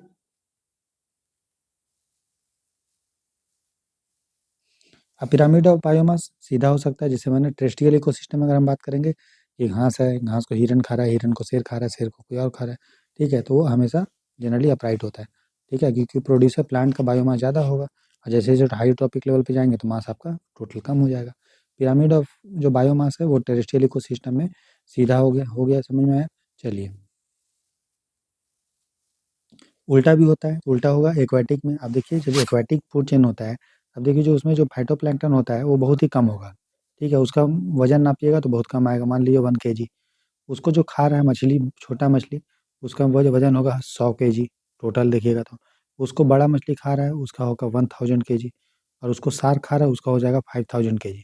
तो जो एक्वाटिक फूड चेन में हमने क्या देखा कि जैसे जैसे हम नीचे से ऊपर जाते हैं, मतलब ऑटोट्रॉफ से ऊपर जाते हैं, तो वैसे वैसे मास जो है वो बढ़ते रहा है, तो इसीलिए वो उल्टा आया। तो एक्वाटिक इकोसिस्टम में पिरामिड ऑफ जो बायोमास होता है वो इन्वर्टेड होता है, उल्टा होता है, ठीक है। अच्छा, फिर आपको क्वेश्चन होगा कि ये सर, तो हमको ये बताइए कि ये छोटा मछली जो है वो कैसे जिंदा है फिर। क्योंकि इसलिए जिंदा है दोस्तों, तो ये देखो मछली जो है वो तुरंत में खाना नहीं खा रहा है, ये एक एक घंटा में, ठीक है। इतना तेजी से ये खा भी रहा है, तो ये जो फाइटोप्लैंक्टन इतना तेजी से इसका रिप्रोडक्शन हो रहा है, प्रजनन हो रहा है, कि इसकी कमी को वो पूरा कर दे रहा है। भले अगर आप एक यूनिट में देखिएगा कि पर यूनिट टाइम में इसका कम आएगा, लेकिन इसका जब प्रोडक्टिविटी आप निकालेंगे कितना तेजी रेट से वो सब बढ़ रहा है, तो अब वो बहुत ज़्यादा हो जाता है, ठीक है। लेकिन एक पार्टिकुलर टाइम में बायोमास उसका कम होता है। तो मैंने aquatic ecosystem so in inverted biomass pyramid, कई जलीय परिस्थितियाँ तंत्रों में बायोमास का पिरामिड उल्टा होता है। क्या कारण है कि फाइटोप्लैंक्टन बहुत स्मॉल बायोमास होता है कोई पार्टिकुलर टाइम में, लेकिन वो तेजी से रिप्रोड्यूस प्रजनन करते हैं। इसी के कारण वो बहुत ज़्यादा बायोमास, जो बड़े बड़े बायोमास के ऊपर के हैं, उसको सपोर्ट कर लेता है, लेकिन पर यूनिट ये कोई टाइम पे देखिएगा तो उसका वेट कम आएगा। तो प्रोड्यूसर का बायोमास यहाँ पे कम हो गया, ठीक है, फाइटोप्लैंक्टन उससे ज़्यादा कंज्यूमर का हो गया, और जैसे जैसे ऊपर जाएंगे और ज़्यादा बढ़ते रहेगा, ठीक है। तो हमने देखा pyramid of number, pyramid of biomass. Last pyramid है उसको बोलते हैं पिरामिड ऑफ एनर्जी। तो पिरामिड ऑफ एनर्जी जो होता है दोस्तों, मैंने बताया कि जैसे जैसे आप एक टॉपिक लेवल से दूसरे टॉपिक लेवल में जाइएगा एनर्जी कम होगा, ठीक है। एग्जाम्पल हमने दिया था, ये उसको 10% लॉ भी बोलते हैं, ठीक है, कि एनर्जी 10% ही ट्रांसफर होगा, बाकी का वेस्ट हो जाता है हीट में और बाकी उसका सांस वांस लेने में। तो एनर्जी पिरामिड जो है वो सबसे ज़्यादा रिलायबल है, अगर हम चाहते हैं कंपेयर करना, क्योंकि हमने देखा कि जो अगर हम ट्रॉपिक लेवल नंबर के अनुसार देखें या बायोमास के देखें, तो आपका उल्टा सीधा आ रहा है, लेकिन पिरामिड ऑफ एनर्जी जो है हमेशा जो है वो आपका सीधा सीधा ही होगा, क्योंकि जैसे जैसे आप ऊपर जाते हैं तो एनर्जी हमारा कम होते रहता है, यह मैंने आपको ऑलरेडी बताया था। तो 10% एनर्जी आपका ट्रांसफ़र होता है, बाकी का वेस्ट हो जाता है, ठीक है? इसलिए पिरामिड ऑफ एनर्जी हमेशा क्या होगा? सीधा होगा, ठीक है? क्यों जो है एनर्जी डिक्रीज़ करता है? क्योंकि आपको पता है जो बड़े-बड़े जीव-जंतु होते हैं उसको साँस-वाँस लेने के लिए और ज़्यादा एनर्जी हमारा ज़रूरत पड़ता है, और हीट के रूप में भी एनर्जी ट्रांसफ़र होता है, मतलब लॉस होता है, ठीक है? एग्जाम्पल यहाँ पे लिखा है, जैसे कि मान लो प्लांट को 100 यूनिट सनलाइट उसको मिला, तो कुछ जो सनलाइट मिलेगा तो पूरा सनलाइट तो प्लांट नहीं ले पाएगा, कुछ रिफ्लेक्ट हो जाएगा, कुछ एब्जॉर्ब हो जाएगा, और फोटोसिंथेसिस के लिए कुछ ही सनलाइट को मिलेगा प्लांट को, बाकी उसका लॉस हो जाएगा रेस्पिरेशन में। तो मान लीजिए 100 यूनिट प्लांट को अगर आप खाइएगा तो क्या आपको 100 यूनिट एनर्जी मिल जाएगा क्या? नहीं।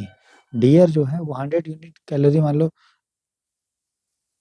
100 कैलोरी और प्लांट खा रहा है, तो क्या उस डियर को 100 मिल जाएगा? नहीं, मात्र वो 10 कैलोरी ही आगे।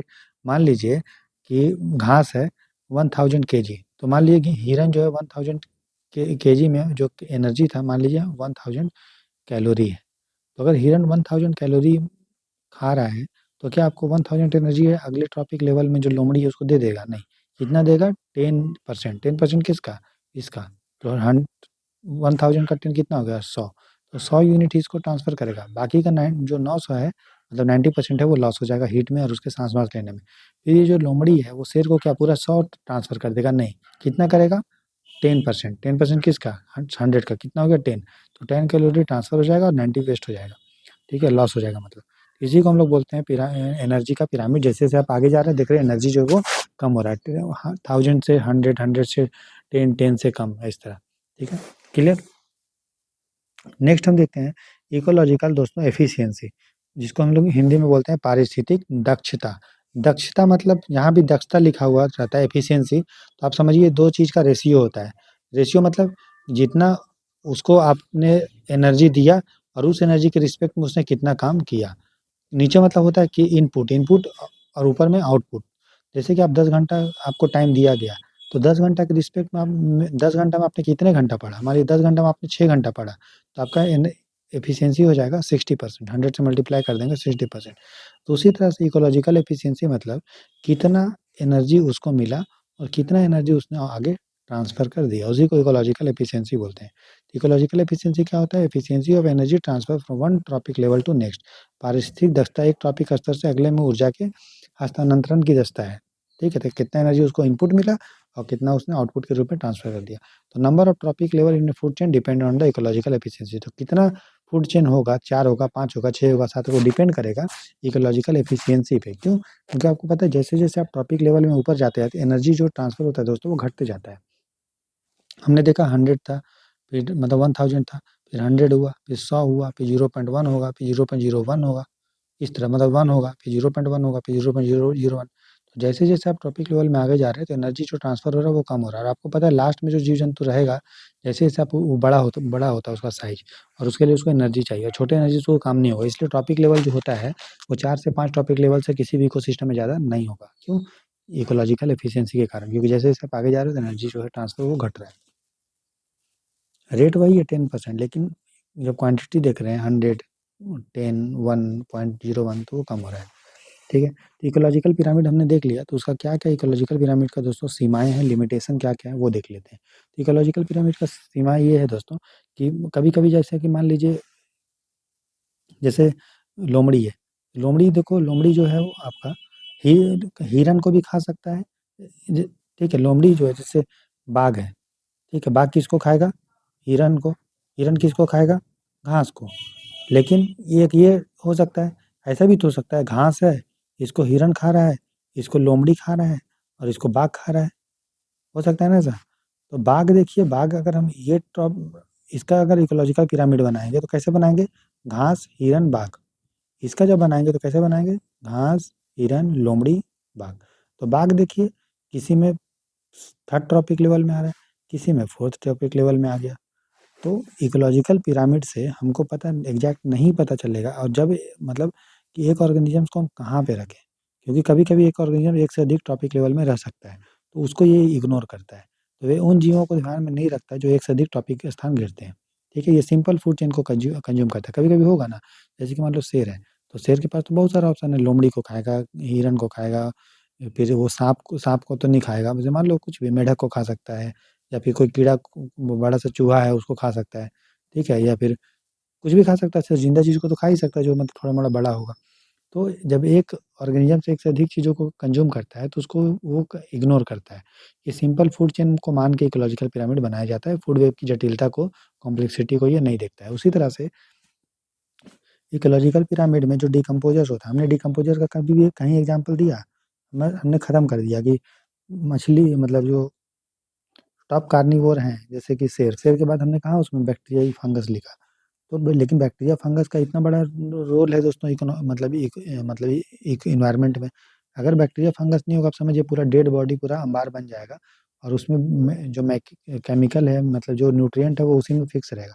बैक्टीरिया फंगस क्या करता है, जो कॉम्प्लेक्स चीज़ है उसको तोड़ के उसमें जो न्यूट्रिएंट है उसको मिट्टी में वापस मिलाता है, फिर हमारा फूड चेन स्टार्ट हो जाता है। ठीक है ना, मिट्टी विट्टी बनाता है, ये सारा चीज़ मदद करता है। इनऑर्गेनिक मैटर जो न्यूट्रिएंट्स होता है उसको इन्वायरमेंट में मिल जाता है वो, ठीक है। लेकिन फिर भी उतना इंपॉर्टेंट रोल होने के बावजूद सैकड़ों जो फाइट्स होता है, जो डिकम्पोजर्स होता है, उनका हम लोग इकोलॉजिकल पिरामिड में नहीं दिखाते हैं, ठीक है। तो ये इकोलॉजिकल पिरामिड का सीमा है, ठीक है। अब देखते हैं हम लोग दोस्तों, दो कॉन्सेप्ट है, एक को बोलते हैं बायो मैग्निफिकेशन, ठीक है, ये, और दूसरे को बोलते हैं बायो एक्यूमुलेशन। तो ये जो बायो मैग्निफिकेशन इसको जैव वृद्धि बोला जाता है, और बायो एक्यूमुलेशन को हम लोग जैव संचयन बोलते हैं, ठीक है। तो बायो मैग्निफिकेशन मतलब जैसे माइक्रोस्कोप से जब आप चीज़ को देखते हैं तो वो बड़ा होता है ना। तो मैग्निफिकेशन में क्या है कि जैसे जैसे आप एक ट्रॉपिक लेवल से दूसरे ट्रॉपिक लेवल में जाते हैं, जैसे कि मान लीजिए कोई तालाब है, ठीक है, तालाब में आपने क्या किया, गंदा हो गया था तो आपने उसमें कुछ केमिकल डाल दिया उसको साफ करने के लिए। तो वो केमिकल मान लीजिए वो किस पे गया, फाइटोप्लैंक्टन पे वो थोड़ा सा छिड़का होगा फाइटोप्लैंक्टन। फाइटोप्लैंक्टन को कौन खाता है दोस्तों, जू प्लैंक्टन। जू प्लैंक्टन को कौन खाता है, छोटी मछली, स्मॉल फिश। इसको कौन खाता है, बिग फिश, ठीक है, ये इस तरह होता है। अब देखिए, अगर फाइटोप्लैंक्टन में जो भी केमिकल गया और फाइटोप्लैंक्टन को खा रहा है जू प्लैंक्टन, तो वो केमिकल इसमें भी कुछ स्टोर हो जाएगा, ठीक है। अभी हम देखेंगे। और वैसा केमिकल जो बायोडिग्रेडेबल नहीं है, जो जो मतलब घटक, जो जिसके जो टूटता नहीं है, जो इसके फैट में वसा में जाके हो जाएगा, मतलब जो ऐसा केमिकल डाला गया है मान लीजिए जो पानी में नहीं घुलता है, जो फैट में वसा में घुल जाता है, अगर पानी में घुलेगा तो जू प्लैंक्टन फाइटोप्लैंक्टन उसको खाएगा और टॉयलेट के द्वारा निकाल देगा। जू प्लैंक्टन भी खाएगा, टॉयलेट के द्वारा निकाल जाएगा। लेकिन जो केमिकल्स, जो पोल्यूटेंट, जो फैट में घुल जाता है वसा में, तो ये फैट किसका हो, बॉडी का पार्ट होता है, तो उसके बॉडी में जाके जम जाएगा और उसका यूरिन से वो नहीं निकलेगा, फैट में है। प्लस वो बायोडिग्रेडेबल अगर नहीं है, मतलब वो घटा उसका टूटता फूटता नहीं है, तो वो जाके इसमें जू प्लैंक्टन में स्टोर हो जाएगा लंबे समय तक। जू प्लैंक्टन को जब स्मॉल फिश खाएगा, तो स्मॉल फिश आपको पता है कि वो जैसे बहुत सारा फाइटो प्लैंक्टन को जो एक जू प्लैंक्टन खाएगा, तो इसमें मान लीजिए अगर इतना सा हमारा पॉल्यूटेंट था, प्रदूषक था, जो आपका डाला गया था पानी में या आ गया था, जिसको हम लोग बोलते हैं, ठीक है, पॉल्यूटेंट, जो बायोडिग्रेडेबल नहीं है और जो हमारा फैट में घुलता है, तो वो जू प्लैंक्टन बहुत सारा फाइटोप्लैंक्टन खाएगा तो उसका में संख्या इतना हो जाएगा। स्मॉल फिश बहुत सारा खाएगा तो उसमें मान लीजिए इतना हमारा पॉल्यूटेंट हो गया। बिग फिश और ज़्यादा स्मॉल फिश को खाएगा तो उसमें जो पॉल्यूटेंट हो गया मान लीजिए इतना हो गया। तो आप क्या देख रहे हैं कि जैसे-जैसे हम एक ट्रॉपिक लेवल से आगे जा रहे हैं तो पॉल्यूटेंट का जो क्वांटिटी है वो बढ़ते जा रहा है। तो उसी को दोस्तों बायो मैग्निफिकेशन हम लोग बोलते हैं। ठीक है, तो बायो मैग्निफिकेशन क्या होता है, एक से अधिक टॉपिक लेवल में जब आगे जैसे आप जा रहे हैं तो पॉल्यूटेंट जो है वो उसका एक क्वांटिटी बढ़ते रहता है, उसी को बोलते हैं बायो मैग्निफिकेशन। आप एम से याद रखिएगा, एम है तो एम मतलब है मोर, मतलब एक से अधिक टॉपिक लेवल में ये होता है। इसमें हमने देखा जैसे जैसे आप आगे जा रहे हैं एक से अधिक टॉपिक लेवल में, तो आपका पॉल्यूटेंट जो है क्वांटिटी उसका बढ़ते रहा है, जैसे एक टॉपिक लेवल से आगे जाते हैं। तो एम से याद रख लिए मोर, मतलब एक से अधिक टॉपिक लेवल में बायो मैग्निफिकेशन होता है। इसमें क्या होता है, pollutant move through tropic level इन फूड चेन, प्रदूषक खाद्य श्रृंखला में ट्रॉपिक स्तरों के माध्यम से आगे बढ़ते हैं। परसिस्टेंट पोल्यूटेंट होता है ये, नॉन बायोडिग्रेडेबल, टूटता नहीं है, can not be broken down by decomposer, उसको डिकम्पोज नहीं कर पाता है, ठीक है। और which pollutant increase in concentration at higher trophic level, higher trophic level में बढ़ता है, मैंने दिखाया आपको, ठीक है। इसी को हम लोग बोलते हैं bio magnification. Pollutant remain in the food web में रहता है और लॉन्गर ड्यूरेशन, लंबे समय में खाद्य श्रृंखला में वो बना रहता है, ठीक है, क्लियर है। इसलिए बोला जाता है कि समुद्र का जो मछली वछली होता है उसको उतना नहीं खाना चाहिए क्योंकि उसमें पोल्यूटेंट हो सकता है, ठीक है।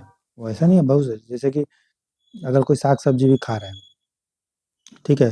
तो वो भी तो डायरेक्ट ले रहा है, लेकिन अब वो कम ले रहा है। जैसे कि अब मान लीजिए कोई हिरन है, हिरन किसको खाएगा? घास को। ये घास को हिरन भी खाए या बकरी भी खाए। तो इसका अब अगर कोई व्यक्ति घास को खाएगा, मतलब साग-सब्ज़ी खाएगा, तो उसको पॉल्यूटेंट थोड़ा कम रहेगा। लेकिन अगर कोई व्यक्ति बकरी को खा रहा है, तो ये पॉल्यूटेंट इसमें और ज़्यादा बढ़ जाएगा ना, बायो मैग्नीफिकेशन के कारण। और ये वाला फिर आप खाइएगा तो आपको ज़्यादा पॉल्यूटेंट मिलेगा आपके बॉडी में, नुकसान होगा। वहीं घास खाइएगा तो कम होगा। समझ में आया? तो ये चीज़ है। लेकिन नुकसान दोनों को होगा, क्योंकि अभी जितना भी आप सब साग-सब्ज़ी, फल-फूल देखिए, सब में केमिकल है, पेस्टिसाइड, फर्टिलाइज़र ये सब डाल के बनाए गए। क्योंकि इतना ज़्यादा लोग का पॉपुलेशन बढ़ रहा है, तो उतना ज़्यादा हमारे पास एग्रीकल्चर नहीं है, तो कैसे प्रोडक्शन होगा? फर्टिलाइज़र ये सब डाल के, है ना? तो ये चीज़ है। इसलिए ज़्यादा सोचना नहीं है, आराम से खाइए, थोड़ा धो-वो के साफ-सुथरा, तो ठीक है। बाकी पूरी तरह से ऑर्गेनिक और ये सब चीज़ जो है, वो नहीं मिल पाएगा, कभी नहीं। बायो एक्युमुलेशन क्या होता है? वो एक ही ट्रॉपिक लेवल पे होता है। जैसे कि मान लीजिए हम यहाँ पे देखना चाह रहे हैं कि फाइटोप्लैंक्टन, तो हम देखना चाह रहे हैं कि यार समय से फाइटोप्लैंक्टन में भी मान लीजिए 2025 में जो पॉल्यूटेंट था वो इतना था। फिर 2025 में पॉल्यूटेंट फाइटोप्लैंक्टन में बढ़ गया, 2026 में और बढ़ गया, 27 में और बढ़ गया। तो जब हम किसी एक ट्रॉपिक लेवल पे देखना चाहते हैं किसी भी ऑर्गेनिज़म्स का क्या पॉल्यूटेंट बढ़ रहा है, तो उसको हम लोग बोलते हैं बायो एक्युमुलेशन। तो बायो एक्युमुलेशन क्या होता है कि एक ट्रॉपिक लेवल में होता है। और बायो मैग्नीफिकेशन हम क्या देखते हैं, जैसे हम एक नेक्स्ट टॉपिक लेवल में जाते हैं तो पॉल्यूटेंट का जो संख्या है वो मात्रा जो है क्वांटिटी बढ़ता है। ठीक है, क्लियर हो गया? तो आपको याद रखना है। तो इसमें एक एग्जांपल दिया है, जैसे क्लोरीनेटेड हाइड्रोकार्बन, जिसको परफ्लोरोक्लोराइड बोलते हैं। ये मोस्ट डैमेजिंग है। ठीक है, क्लोरीनेटेड हाइड्रोकार्बन, ठीक है, नॉन बायोडिग्रेडेबल होता है पॉल्यूटेंट, जो लंबे समय तक रहता है। ठीक है, और दो प्रोसेस में ये होता है। बायो एक्युमुलेशन में होगा जब एक ही टॉपिक लेवल पे देखेंगे। बायो मैग्नीफिकेशन मतलब एक से अधिक टॉपिक लेवल पे। बायो एक्युमुलेशन हमने बता दिया आपको। Bio accumulation is the gradual accumulation of pollutant chemicals with in the body of an organism, मतलब एक टॉपिक लेवल पे हम लोगों ने देखा। और ये क्यों बढ़ते जाता है? क्योंकि जिस रेट से आपके शरीर में पॉल्यूटेंट आ रहा है, खाना-वाना खा के या वो, और जिस रेट से वो एक्सक्रीशन और आपके बॉडी से निकल रहा है, टूट रहा है, वो आपका आने का रेट ज़्यादा होता है, तो पॉल्यूटेंट का क्वांटिटी आपका धीरे-धीरे बॉडी में बढ़ते रहता है। ठीक है? तो जब प्रदूषकों के प्रवेश की दर जो है, इसके निष्कासन की दर से अधिक होती है, इसको जय संचयन बोलते हैं। एग्ज़ाम्पल है डीडीटी। डीडीटी आप समझते हैं? तो इसके कारण भी आपका खतरा बढ़ता है, क्योंकि ये पॉल्यूटेंट है वो आपके फैट में जाके स्टोर हो जाता है। और कोई भी जब फैट में जब स्टोर हो जाएगा तो लंबे समय तक रहेगा। ठीक है? तो जो मैमल्स होते हैं, उसका जब मिल्क का टेस्ट किया जाता है, दूध का टेस्ट किया जाता है, तो उसमें फैट देखा जाता है। क्योंकि फै आपको पता है कि अगर हमको पॉल्यूटेंट देखना है, तो हम किसको चेक करेंगे? फैट को। तो मिल्क के दूध से हम लोग फैट निकालते हैं और फिर उसमें उसका हम लोग टेस्ट करते हैं, पॉल्यूटेंट देखने के लिए। ठीक है? मैंने आपको बता दिया बायोमैग्नीफिकेशन क्या होता है।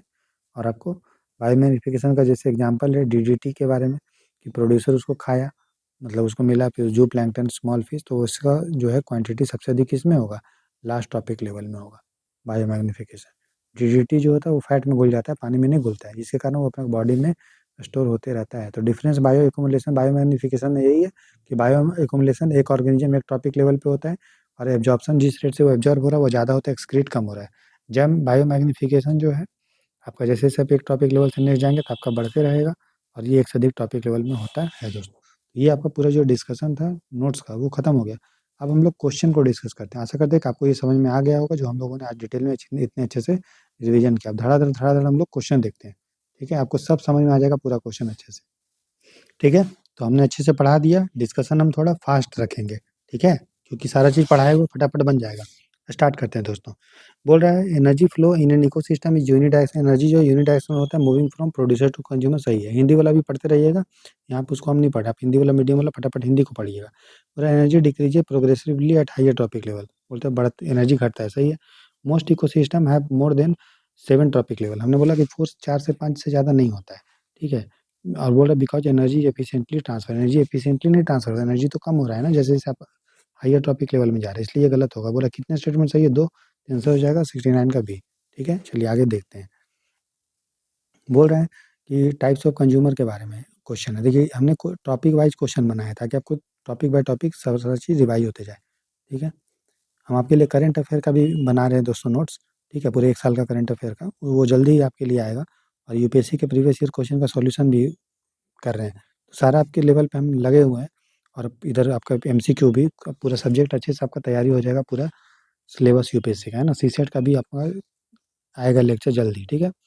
तो कंज्यूमर के बारे में बोल रहा है हर्बीवोर फंक्शन है जो primary consumer, herbivore primary consumer होता है, ठीक है।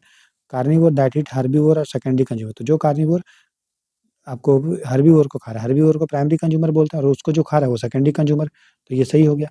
फिर बोल रहे हैं क्या दोस्तों कि टॉप कार्निवोर सच है ईगल, जो ईगल होता है, ईगल मतलब चीलबाज, वो हो गया रिप्रेजेंट टर्सरी या क्वाटरनरी, तो वो टर्सरी भी हो सकता है या क्वाटरनरी भी हो सकता है, है ना। मैंने आपको पता है टॉप कार्निवोर टर्सरी भी हो सकता है, क्वाटरनरी भी हो सकता है, तो ये सही है। तो बोल रहा है करेक्ट कितने हैं, तो करेक्ट कितना, तीनों को तीन, आंसर क्या होगा ऑल थ्री, है ना। तो 70 का जो आंसर होगा दोस्तों ऑल थ्री हो जाएगा, ठीक है। चलिए क्वेश्चन नंबर हम 71 देखते हैं। ग्रेजिंग फूड चेन ऑलरेडी हमने बता दिया है, पूरा grazing food chain always begins with green plant, हाँ हमेशा ग्रीन प्लांट शुरू होता है, ठीक है, तभी तो ग्रेजिंग नाम है ना। पूरा in aquatic ecosystem phytoplankton serve as the producer in the grazing food chain, पूरा एक्वाटिक में ग्रेजिंग फूड चेन में फाइटोप्लैंक्टन होता है, ठीक है। पूरा grazing food chain is the major conduit for energy flow in the most terrestrial, मैंने बताया टेरेस्ट्रियल में डेट्रिटस होता है, ग्रेजिंग नहीं होता है, इसलिए गलत होगा, तो करेक्ट क्या हो जाएगा बी, है ना। तो 71 का आंसर हो जाएगा बी दोस्तों, ठीक है। क्वेश्चन हमने जानबूझ के थोड़ा अच्छे से बनाया, कॉन्सेप्चुअल, और जो पैटर्न है यूपीएससी का उसी के आधार पे।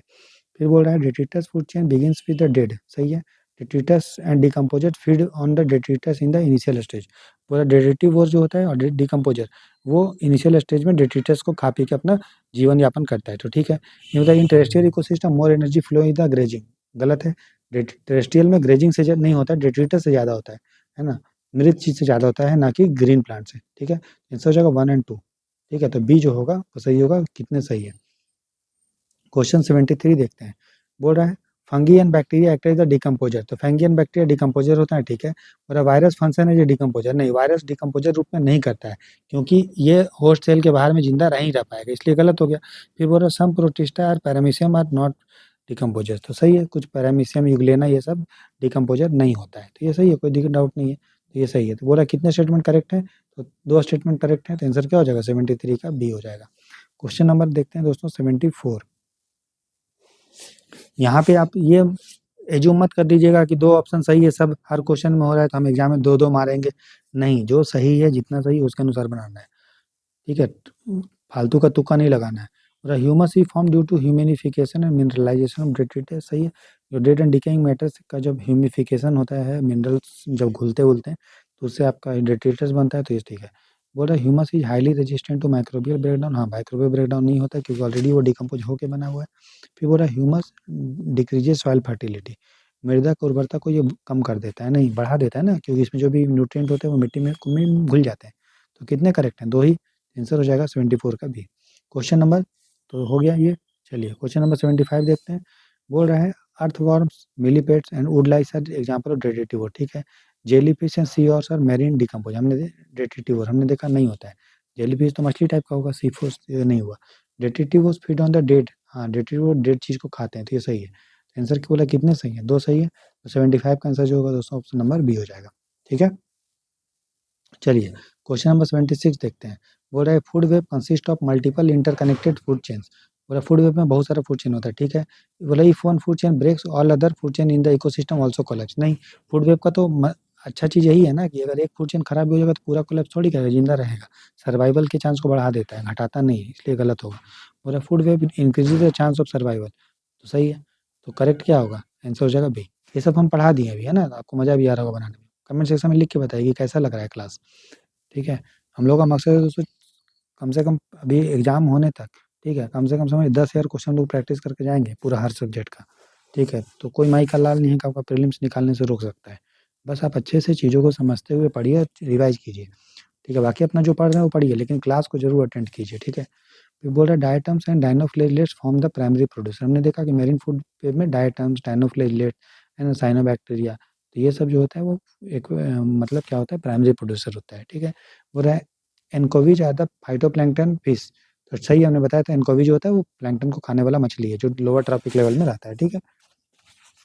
बोला शार्क जो होता है वो एपेक्स प्रोड्यूसर है, तो सही है, सबसे ऊपर शार्क होता है, तो उसको कोई थोड़ी खाएगा, तो करेक्ट कौन सा है, करेक्ट है आंसर तीनों, 77 का ऑप्शन हो जाएगा सी, ठीक है। चलिए 78 देखते हैं एमेंसलिज्म के बारे में। एमेंसलिज्म में क्या होता है, एक को नुकसान दूसरे को कोई फर्क नहीं, तो बोला in amensalism one species harmed and other species remain unaffected, ठीक है। पेनिसिलिन जो है वो एग्जांपल है एमेंसलिज्म का, ठीक है। Amensalism help both the species, गलत है, एमेंसलिज्म तो एक को नुकसान करता है ना, तो दोनों को थोड़ी अच्छा करेगा, आंसर क्या हो जाएगा 78 का भी। दोनों को जो अच्छा करेगा वो है म्यूचुअलिज्म, ठीक है।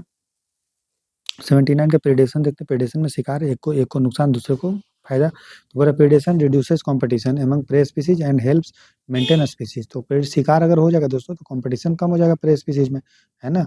और उससे जो है आपका मदद भी मिलेगा स्पीसीज बायोडाइवर्सिटी। जैसे मैंने बोला था आपको कि यार अगर मान लीजिए प्रेडेशन होगा तो हिरन वीरन को शेर खा रहा है तो हिरन की संख्या घटेगा तो घास वास मेंटेन रहेगा, बायोडाइवर्सिटी मेंटेन रहेगा। अगर नहीं शिकारी होगा तो क्या क्या होगा, हिरन इतना ज़्यादा बढ़ेगा पूरा घास को चट कर जाएगा और डाइवर्सिटी खत्म हो जाएगा। तो ये सही है। बोला इन प्रीडेशन, प्रीडेशन में both predator and prey are harm. नहीं, शिकारी को तो मजा आता है, प्रे को नुकसान होता है, तो ये गलत हो गया। फिर बोला predator such A leopard and tiger help regulate population balance. तो सही है, जनसंख्या नियंत्रण में शिकार का बहुत बड़ा काम है। ठीक है, तो आंसर क्या हो जाएगा 1 और 3 बी, ठीक है। क्वेश्चन 80 देखते हैं। पैरासिटिज्म है, पैरासिटिज्म में क्या होता है, एक को नुकसान दूसरे को फायदा लेकिन मारता नहीं है, ठीक है। और parasitism benefit the parasite and harm the host. सही है, जिसमें रह रहा है उसको नुकसान और जो रह रहा है उसको फायदा। और parasites depend on the host for both food and shelter. रहने के लिए भी उसको मजा आता है और खाता भी उससे, सही है। Virus fungi and round worms are parasite. Virus तो पैरासाइट नहीं होगा दोस्तों, वायरस जो होगा पैरासाइट नहीं होगा। कौन ऐसा मूर्ख बोला आपको, ठीक है। वायरस तो पैरासाइट होता है ना। फंगस भी पैरासाइट है, डिकम्पोजर, क्योंकि पैरासाइट तो लिविंग बॉडी पे रहता है, तो वायरस डिकम्पोजर नहीं लेकिन पैरासाइट तो है ही है वो, ठीक है। जैसे कोरोना वायरस पैरासाइट ही था, ठीक है। तो आंसर क्या हो जाएगा ऑल 3, ठीक है। क्वेश्चन नंबर 81 देखते हैं।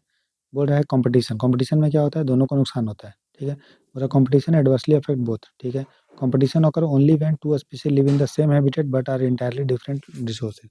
और दोनों एक ही जगह रहता है लेकिन दोनों अलग अलग चीज खाता है, ठीक है। गलत है भैया, दोनों एक ही चीज खाएगा तब ना कंपटीशन होगा। जैसे कि मान लीजिए बताइए कि लोमड़ी में, ठीक है, और बकरी में कोई कंपटीशन है?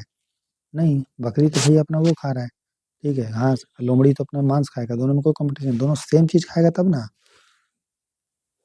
ठीक है। इसलिए ये गलत हो गया। बोला competition is the most intense when A common resource is limited. तो ये कंपटीशन बहुत ही ज्यादा तीव्र होगा जब रिसोर्स बहुत लिमिटेड होगा, सही है। अब घास बहुत लिमिटेड है, वहाँ घास बहुत कम है, खाने वाला दो चीज है, मतलब बकरी भी है और हिरन भी है, तो कंपटीशन तो होना ही है। तो आंसर क्या हो जाएगा, आंसर हो जाएगा 1 and 3, मतलब 3 2 सही है तो बी हो जाएगा, है ना। 81 का बी। चलो क्वेश्चन नंबर 82 देखते हैं, ठीक है। कॉमेंसलिज्म, कॉमेंसलिज्म में क्या, एक को फायदा दूसरे को कोई फर्क नहीं, ठीक है। बोला in commensalism one species benefit while other is, ना तो फायदा ना तो नुकसान, सही। बोला सकर फिश और शार्क, वो कमेंसलिज्म का एग्जाम्पल हमने बोला था, सही है। शार्क को कोई फर्क नहीं पड़ता, सकर फिश को फायदा हो जाता है।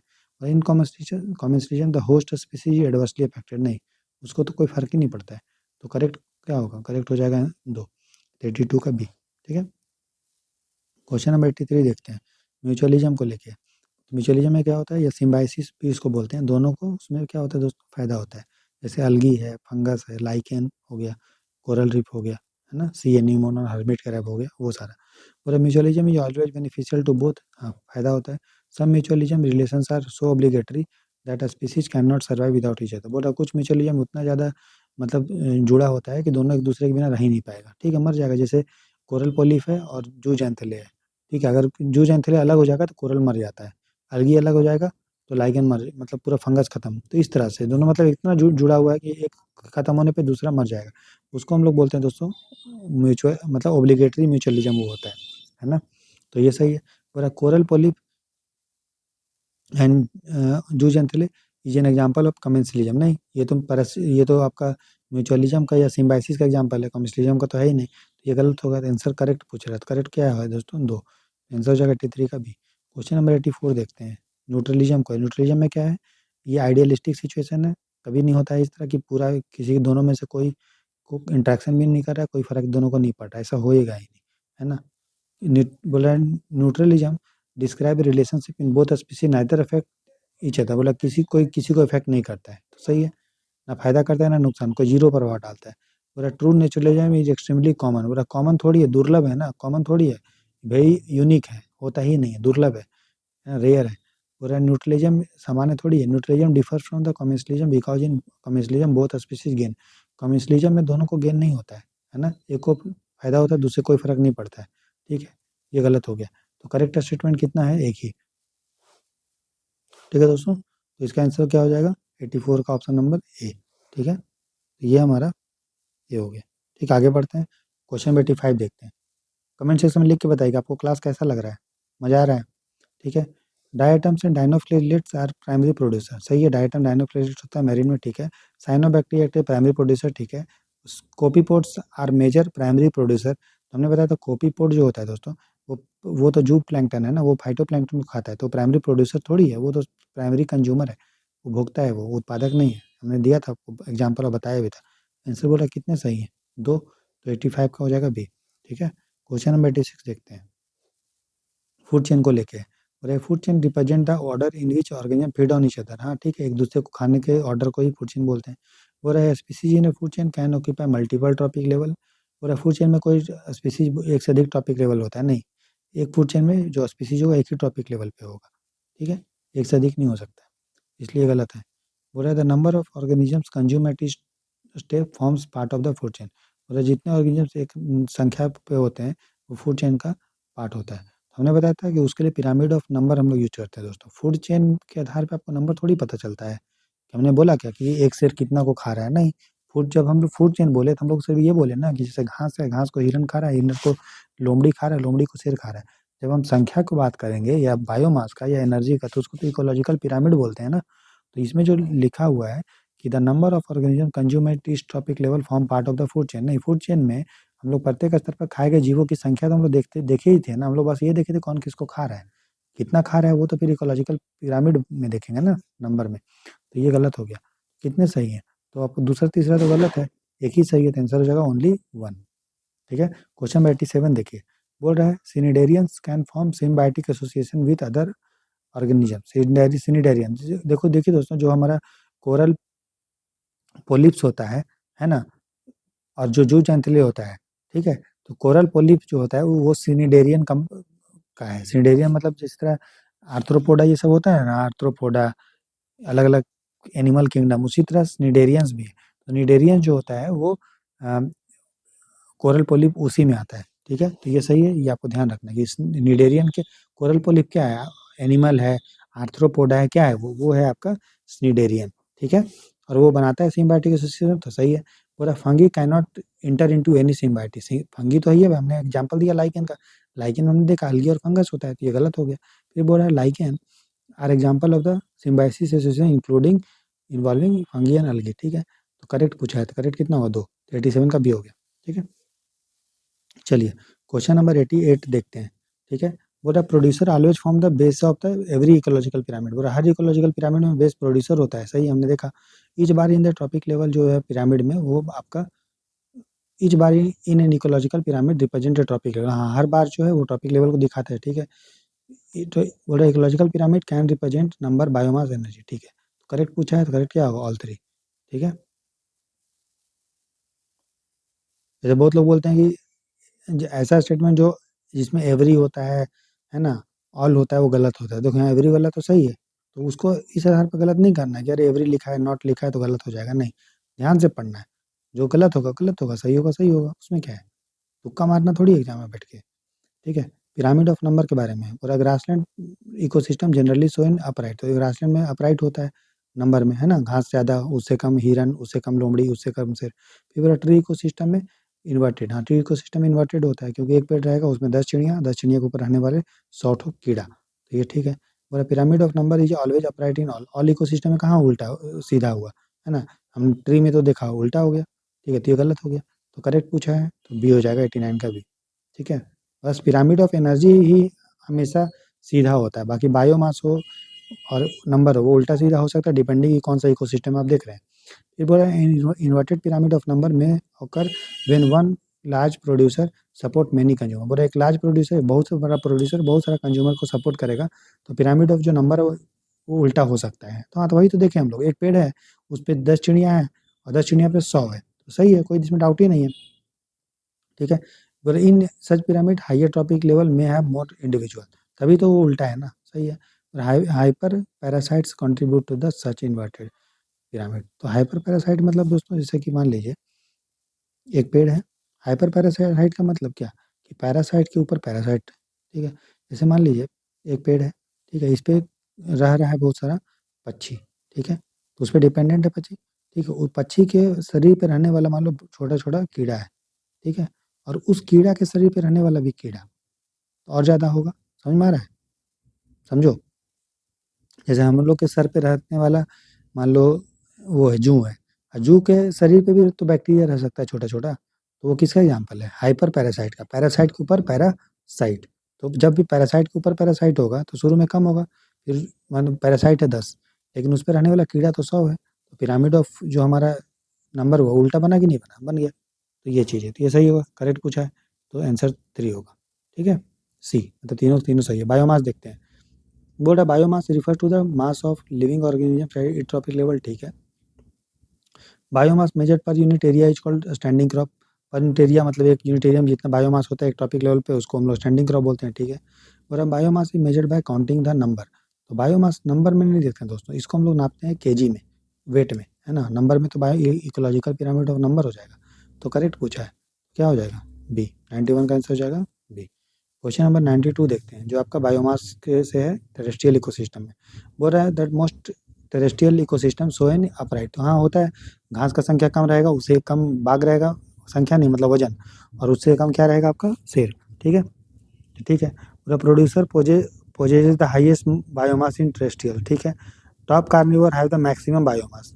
टॉप कार्निवोर का बायोमास मैक्सिमम बोल रहा है, मैक्सिमम थोड़ी होता है, कम सबसे कम होता है टेरेस्ट्रियल में, तभी ना वो कम है। से घास का सबसे ज़्यादा वजन होगा, उससे कम होगा हिरन वीरन का टोटल, उससे कम होगा टोटल जितना शेर है उसका। अब यहाँ पे हो रहा है शादी, धाएँ धाएँ बज रहा है गाना, पूरा हिला देगा, आरा हिले छपरा हिले बलिया हिले रे, है ना। चलो, तो तीनों का तीनों सही है। वाह, गाना बजा रहे हैं हम, छमक छम छम के अंगूरी बदन, ये घटिया गाना बज रहा है। That's why education is more important, है ना। चलो, बोला पिरामिड ऑफ बायोमास, बोला many aquatic ecosystem show an inverted pyramid of biomass. हाँ, पिरामिड ऑफ बायोमास आपने देखा कि उल्टा होता है एक्वाटिक में। फाइटोप्लैंक्टन का वजन बहुत कम, उससे कम उससे ज़्यादा आपको छोटा छोटा मछली, उससे ज़्यादा शार्क और कितना वजन रहता है? सही है। पूरा फाइटोप्लैंक्टन है वेरी स्मॉल स्टैंडिंग बायोमास, हाँ सही है। फाइटोप्लैंक्टन रिप्रोड्यूस वेरी स्लोली ने बहुत तेजी तेजी वो प्रजनन करता है, तभी ना वो इतना मास कम होने के बावजूद उसको खिला देता है, क्योंकि शार्क आएगा 5 दिन में बस शिकार करने, ठीक है। लेकिन इतना तेजी से वो ग्रोथ कर रहा है फाइटोप्लैंक्टन कि उसका ग्रोथ रेट इतना ज़्यादा है कि भले एक समय में आप देखिएगा कि कम है, लेकिन टोटल अब निकालिएगा आप तो बहुत ज़्यादा आएगा, ठीक है। ये सही है, नहीं मतलब गलत है, क्योंकि स्लोली नहीं फास्ट करता है, तो करेक्ट पूछा है, तो आंसर क्या हो जाएगा? बी, ठीक है। तो 93 का हम लोग देख रहे थे, ऑप्शन नंबर बी, ठीक है। एनर्जी का देख लीजिए, पहला pyramid of energy represent the energy content at each topic level, ठीक है। एनर्जी पिरामिड ऑलवेज अपराइट, सही है। Only 10% energy transfer from one topic level, ये भी एकदम मस्त है, करेक्ट पूछा है, तीनों तीनों सही, ठीक है। 94 का सी, ठीक है। फिर इकोलॉजिकल एफिशिएंसी का है, क्या होता है एफिशिएंसी? कितना एनर्जी ले रहा है, कितना एनर्जी दे रहा है, इसी को रिस्पेक्ट को ध्यान में रखे इकोलॉजिकल पिरामिड ऑफ एनर्जी हम लोग बनाते हैं। Ecological efficiency refers to the energy transfer efficiency between the trophic level, ठीक है। Number of trophic level in a food chain depend on the ecological efficiency, सही है। Ecological efficiency uniform across all ecosystem, सब ecosystem में uniform होता है, ठीक है। यूनिफॉर्म तो नहीं होगा दोस्तों, गलत हो गया, है ना। एनर्जी 10% ट्रांसफर होता है वो सही है, लेकिन क्या सब यूनिफॉर्म होगा? नहीं होगा, डिफरेंट इकोसिस्टम में डिपेंड करेगा, करेक्ट पूछा है। आंसर क्या हो जाएगा? एक और दो ही हमारा सही है, बी, ठीक है। नेक्स्ट है हमारा 96, इकोलॉजिकल पिरामिड का लिमिटेशन। बोलो ecological pyramid do not represent organisms occupying more than one topic level. हमने बताया था जब एक ये ऑर्गेनिज्म एक से अधिक टॉपिक लेवल में है तो उसको ये नहीं कैसे दिखाएगा, ये नहीं दिखा पाएगा, तो ये सही है। पूरा डिकम्पोजर आर यूजुअली एक्सक्लूडेड, ठीक है। डिकम्पोजर को जगह नहीं दिया जाता सेप्रोट्रॉप्स ये सब को। फिर बोल रहा है ecological pyramid accurately represent complex food web. Food web को तो ये दिखाई नहीं पाएगा, तो सिंपल सिंपल नापता है, ये गलत हो गया। तो करेक्ट हमसे पूछा है, तो ओनली 2 होगा, ठीक है। फिर है बायोमैग्निफिकेशन से रिलेटेड क्वेश्चन। बायोमैग्निफिकेशन मतलब जैसे जैसे हम टॉपिक लेवल से आगे जाते हैं वैसे वैसे कुछ पॉल्यूटेंट जो आपका फैट में स्टोर हो जाता है वो घटता नहीं है, बढ़ते जाता है। जब एक से अधिक टॉपिक लेवल में जाते हैं तब, ठीक है, वो फैट में स्टोर हो जाता है, वो डिकम्पोज नहीं होता है, नॉन बायोडिग्रेडेबल होता है, यहाँ पर DDT ये सब, है ना। Biomagnification refers to increasing concentration of pollutant at higher trophic level, ठीक है। Biomagnification occurs only for non biodegradable pollutant, नहीं, बोला ओनली फॉर नॉन बायोडिग्रेडेबल, ठीक है। तो हाँ, तो जो बायोडिग्रेडेबल हो जाएगा, जो सड़ गल जाएगा, तो उसके लिए तो होएगा, ये नहीं ना, तो ये सही है। फिर बोल रहा है concentration of pollutant is highest in producer, producer में हाईएस्ट नहीं होता, प्रोड्यूसर सबसे कम होता है, ठीक है। जैसे जैसे आप आगे टॉपिक लेवल जाएंगे तब आपका जो है वो होगा, बढ़ेगा। तो करेक्ट पूछा है हमसे, आंसर हो जाएगा बी। ठीक है, क्वेश्चन नंबर 98 देखते हैं। बायो एक्युमुलेशन के लिए, बायो एक्युमुलेशन मतलब एक टॉपिक लेवल पे जब आप देख रहे हैं एक ऑर्गेनिज्म में, और bio accumulation occur with in single organism, सही है। Bio accumulation occurs when intake of A pollutant exceed, जब इनटेक ज़्यादा हो, एक्सीड निकले, मतलब ज़्यादा पॉल्यूटेंट ले रहा है, बॉडी निकाल रहा है उसको कम, तो स्टोर हो जाएगा बॉडी में एक ही में, तो उसको बायो एक्युमुलेशन बोलते हैं।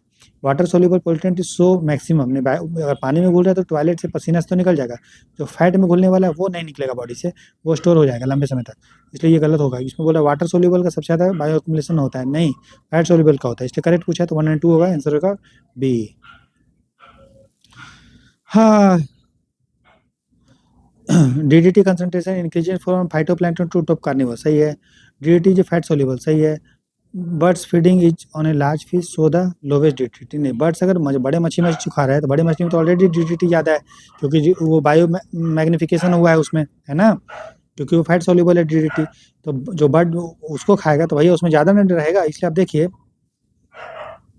बोलते हैं कि जो बड़ा पक्षी वक्षी को अगर कोई खाता है तो उसमें ज़्यादा पोल्यूटेंट होता है, क्योंकि वो ऑलरेडी वैसे को खा रहा है जिसमें पोल्यूशन ज़्यादा है। अरे कुत्ता भौंको मत, बहुत भौंक रहा है, भौं भौं भौं भौं कर रहा है, पढ़ने दे भाई।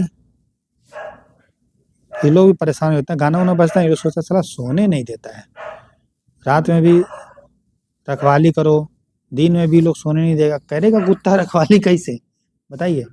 Bio bioaccumulation versus biomagnification, बोला consider the following statement. Bioaccumulation occurs within an organism, bioaccumulation एक ऑर्गेनिज्म के अंदर में रहता है, while biomagnification different level, सही है। Both process are associated with fat soluble, सही है, दोनों में फैट सोल्यूबल पोल्यूटेंट होना चाहिए। Biomagnification can occur without bioaccumulation, biomagnification बिना बायो एक्युमुलेशन के हो सकता है, गलत बात है। देखो बायो एक्युमुलेशन, बायो एक्युमुलेशन मतलब क्या है, एक टॉपिक लेवल में एक्युमुलेट हो रहा है, अगर एक में एक्युमुलेट हो रहा है तभी ना वो आगे जाएगा दोस्तों। ऐसा तो मान लो जैसे घास है, ग्रास है, ठीक है, ग्रास को डीडीटी मिला मान लीजिए, इसको खाया हिरन, और हिरन में जाके ये स्टोर होगा तब ना हिरन को जो लोमड़ी खाएगा तो उसमें हो जाएगा। मान लीजिए हिरन में ऐसा कुछ मैकेनिज्म है कि डीडीटी को वो खत्म कर दे रहा है और स्टोर हो ही नहीं रहा उसमें, तो फिर तो आगे नहीं रहेगा पोल्यूटेंट। तो डीडीटी, तो बायो मैग्निफिकेशन को होने के लिए बायो एक्युमुलेशन होना ही पड़ेगा, दोनों अलग अलग नहीं हो सकता है। बस ये अंतर ये है कि बायो एक्युमुलेशन में हम लोग एक टॉपिक लेवल पे देखते हैं कि उसमें कितना कंसंट्रेशन बढ़ रहा है, और बायो मैग्निफिकेशन हम लोग एक से अधिक टॉपिक लेवल में जैसे जैसे बढ़ते हैं तो उसमें देखते हैं, बस यही है, देखने का नज़रिया है दोस्तों। ठीक है, तो करेक्ट पूछा है तो ये गलत हो गया, आंसर हो जाएगा 1 एंड 2। अब लास्ट क्वेश्चन देखते हैं, फिर हम लोग कल का जो कुछ क्वेश्चन है ना 2-4 ठो वो देख लेंगे, है ना, जो हमने कल बोला था आपको कि वैसे हमने कर लिया है बायोटिक इंटरेक्शन, फिर भी कुछ क्वेश्चन बचे हुए थे उसको देख लेंगे कल, ठीक है, आज भी देख लेते हैं। बोल रहा है इंपॉर्टेंस, ये इधर है, फैटी इशू जो पोल्यूटेंट जो हम लोग टेस्ट करते हैं उसमें फैटी टिश्यू का क्या इंपॉर्टेंट, हम लोग जब हमने आपको बताया कि मिल्क जब हम लोग टेस्ट करते हैं तो हम लोग देखते हैं कि कितना जो है उसमें पोल्यूटेंट है, क्योंकि जो पोल्यूटेंट होगा तो फैट में स्टोर हो जाता है, तो इसलिए बोला pollutant stored in fat tissue remain for longer, सही है। Milk from mammal is often tested for pollutant because it contains higher concentration of fat, सही है। Pollutant stored in fatty tissue are easily excreted, वो pollutant अगर fatty tissue में तो निकलेगा थोड़ी बॉडी से, वो तो स्टोर हो जाएगा, ये गलत है, करेक्ट पूछा था, ओनली 2 हो जाएगा। ठीक है दोस्तों, बी। तो इस तरह से हम लोगों ने आज का जो क्वेश्चन था जो आपको दिए थे हम लोग वो कर लिए। अब देखिए जो हम लोग कल कुछ क्वेश्चन बचा हुआ था 2-4-5 वो हम देख लेते हैं, फटाफट उसको कंप्लीट करते हैं। चांदी के डाल पर सोने का मोर, सोने का मोर, ताक झाक ताक करे नीचे का चोर। देखो सुनिए आप दोस्तों, तो जो 16 दिसंबर का जो एमसीक्यू था, कुछ एमसीक्यू हमने बाकी तो कर लिया था, लेकिन जो बायोटिक इंटरेक्शन चूंकि हमने आज पढ़ाया तो उसको लेकर हम लोग फटाफट कर लेते हैं, वैसे आपको हो जाएगा दोस्तों। जैसे एमेंसिलिज्म और एंटीबायोसिस पे, एमेंसिलिज्म में क्या एक को नुकसान दूसरे कोई फर्क नहीं, है ना, और एंटीबायोसिस भी वही होता है दोस्तों, जब पेनिसिलियम जो है पेनिसिलिन को छोड़ते हैं तो दूसरे को जो नुकसान होता है उसको एंटीबायोसिस भी बोलते हैं, ठीक है ना। तो बोल रहे हैं एमेंसिलिज्म एक इंटरेक्शन जिसमें एक स्पीशीज हार्म होता है दूसरे कोई फर्क नहीं, सही है। Antibiosis such a penicillium inhibiting bacteria, ये एन एग्जांपल है पेनिसिलियम, ठीक है। In amensalism both species negatively affected, नहीं एक को नेगेटिव दूसरे कोई फर्क नहीं, तो आंसर क्या होगा बी। ठीक है, ये बना लेंगे ना कि छोड़ दें इसको, पढ़ लेंगे क्योंकि हमने पढ़ा दिया है ना, अब एक बार इसको बनाइए। ठीक है, जैसे कंपटीशन के बारे में ऑलरेडी हम बोलते हैं, दोनों को नुकसान होता है, ठीक है। उससे कमेंसलिज्म को एक को फायदा दूसरे को कोई फर्क नहीं, म्यूचुअलिज्म को दोनों पॉजिटिव पॉजिटिव मतलब फायदा, ठीक है। न्यूट्रलिज्म को कोई फर्क नहीं, ना नुकसान ना फायदा, ये रेयर होता है, ठीक है। मिक्स्ड इकोलॉजिकल इंटरेक्शन से कुछ क्वेश्चन है, म्यूचुअलिज्म का कमेंसलिज्म का, तो ये चीज़ है, ठीक है, कर लीजिएगा, सॉल्यूशन दे दिए हैं हम और आपसे बन भी जाएगा, है ना। तो ये इस तरह से क्वेश्चन दोस्तों हमने कल का भी देख लिया था कुछ, आज का भी अच्छे से देख लिया, और याद रखिए डेली, ठीक है, जनरली वीक में 5 से 6 दिन आपका जो है एमसीक्यू का क्लास होता है, ठीक है? रात के 8 बजे आपको क्वेश्चन मिल जाएगा, मतलब सॉरी ना, रात के 9 बजे डेली आपको क्वेश्चन मिल जाएगा और अगले दिन 8 बजे उसका डिस्कशन होगा, ठीक है? ये हमारा पैटर्न है, ठीक है? तो अभी आप इस क्लास को देखेंगे 8 बजे आपका अपलोड हो जाएगा, ठीक है?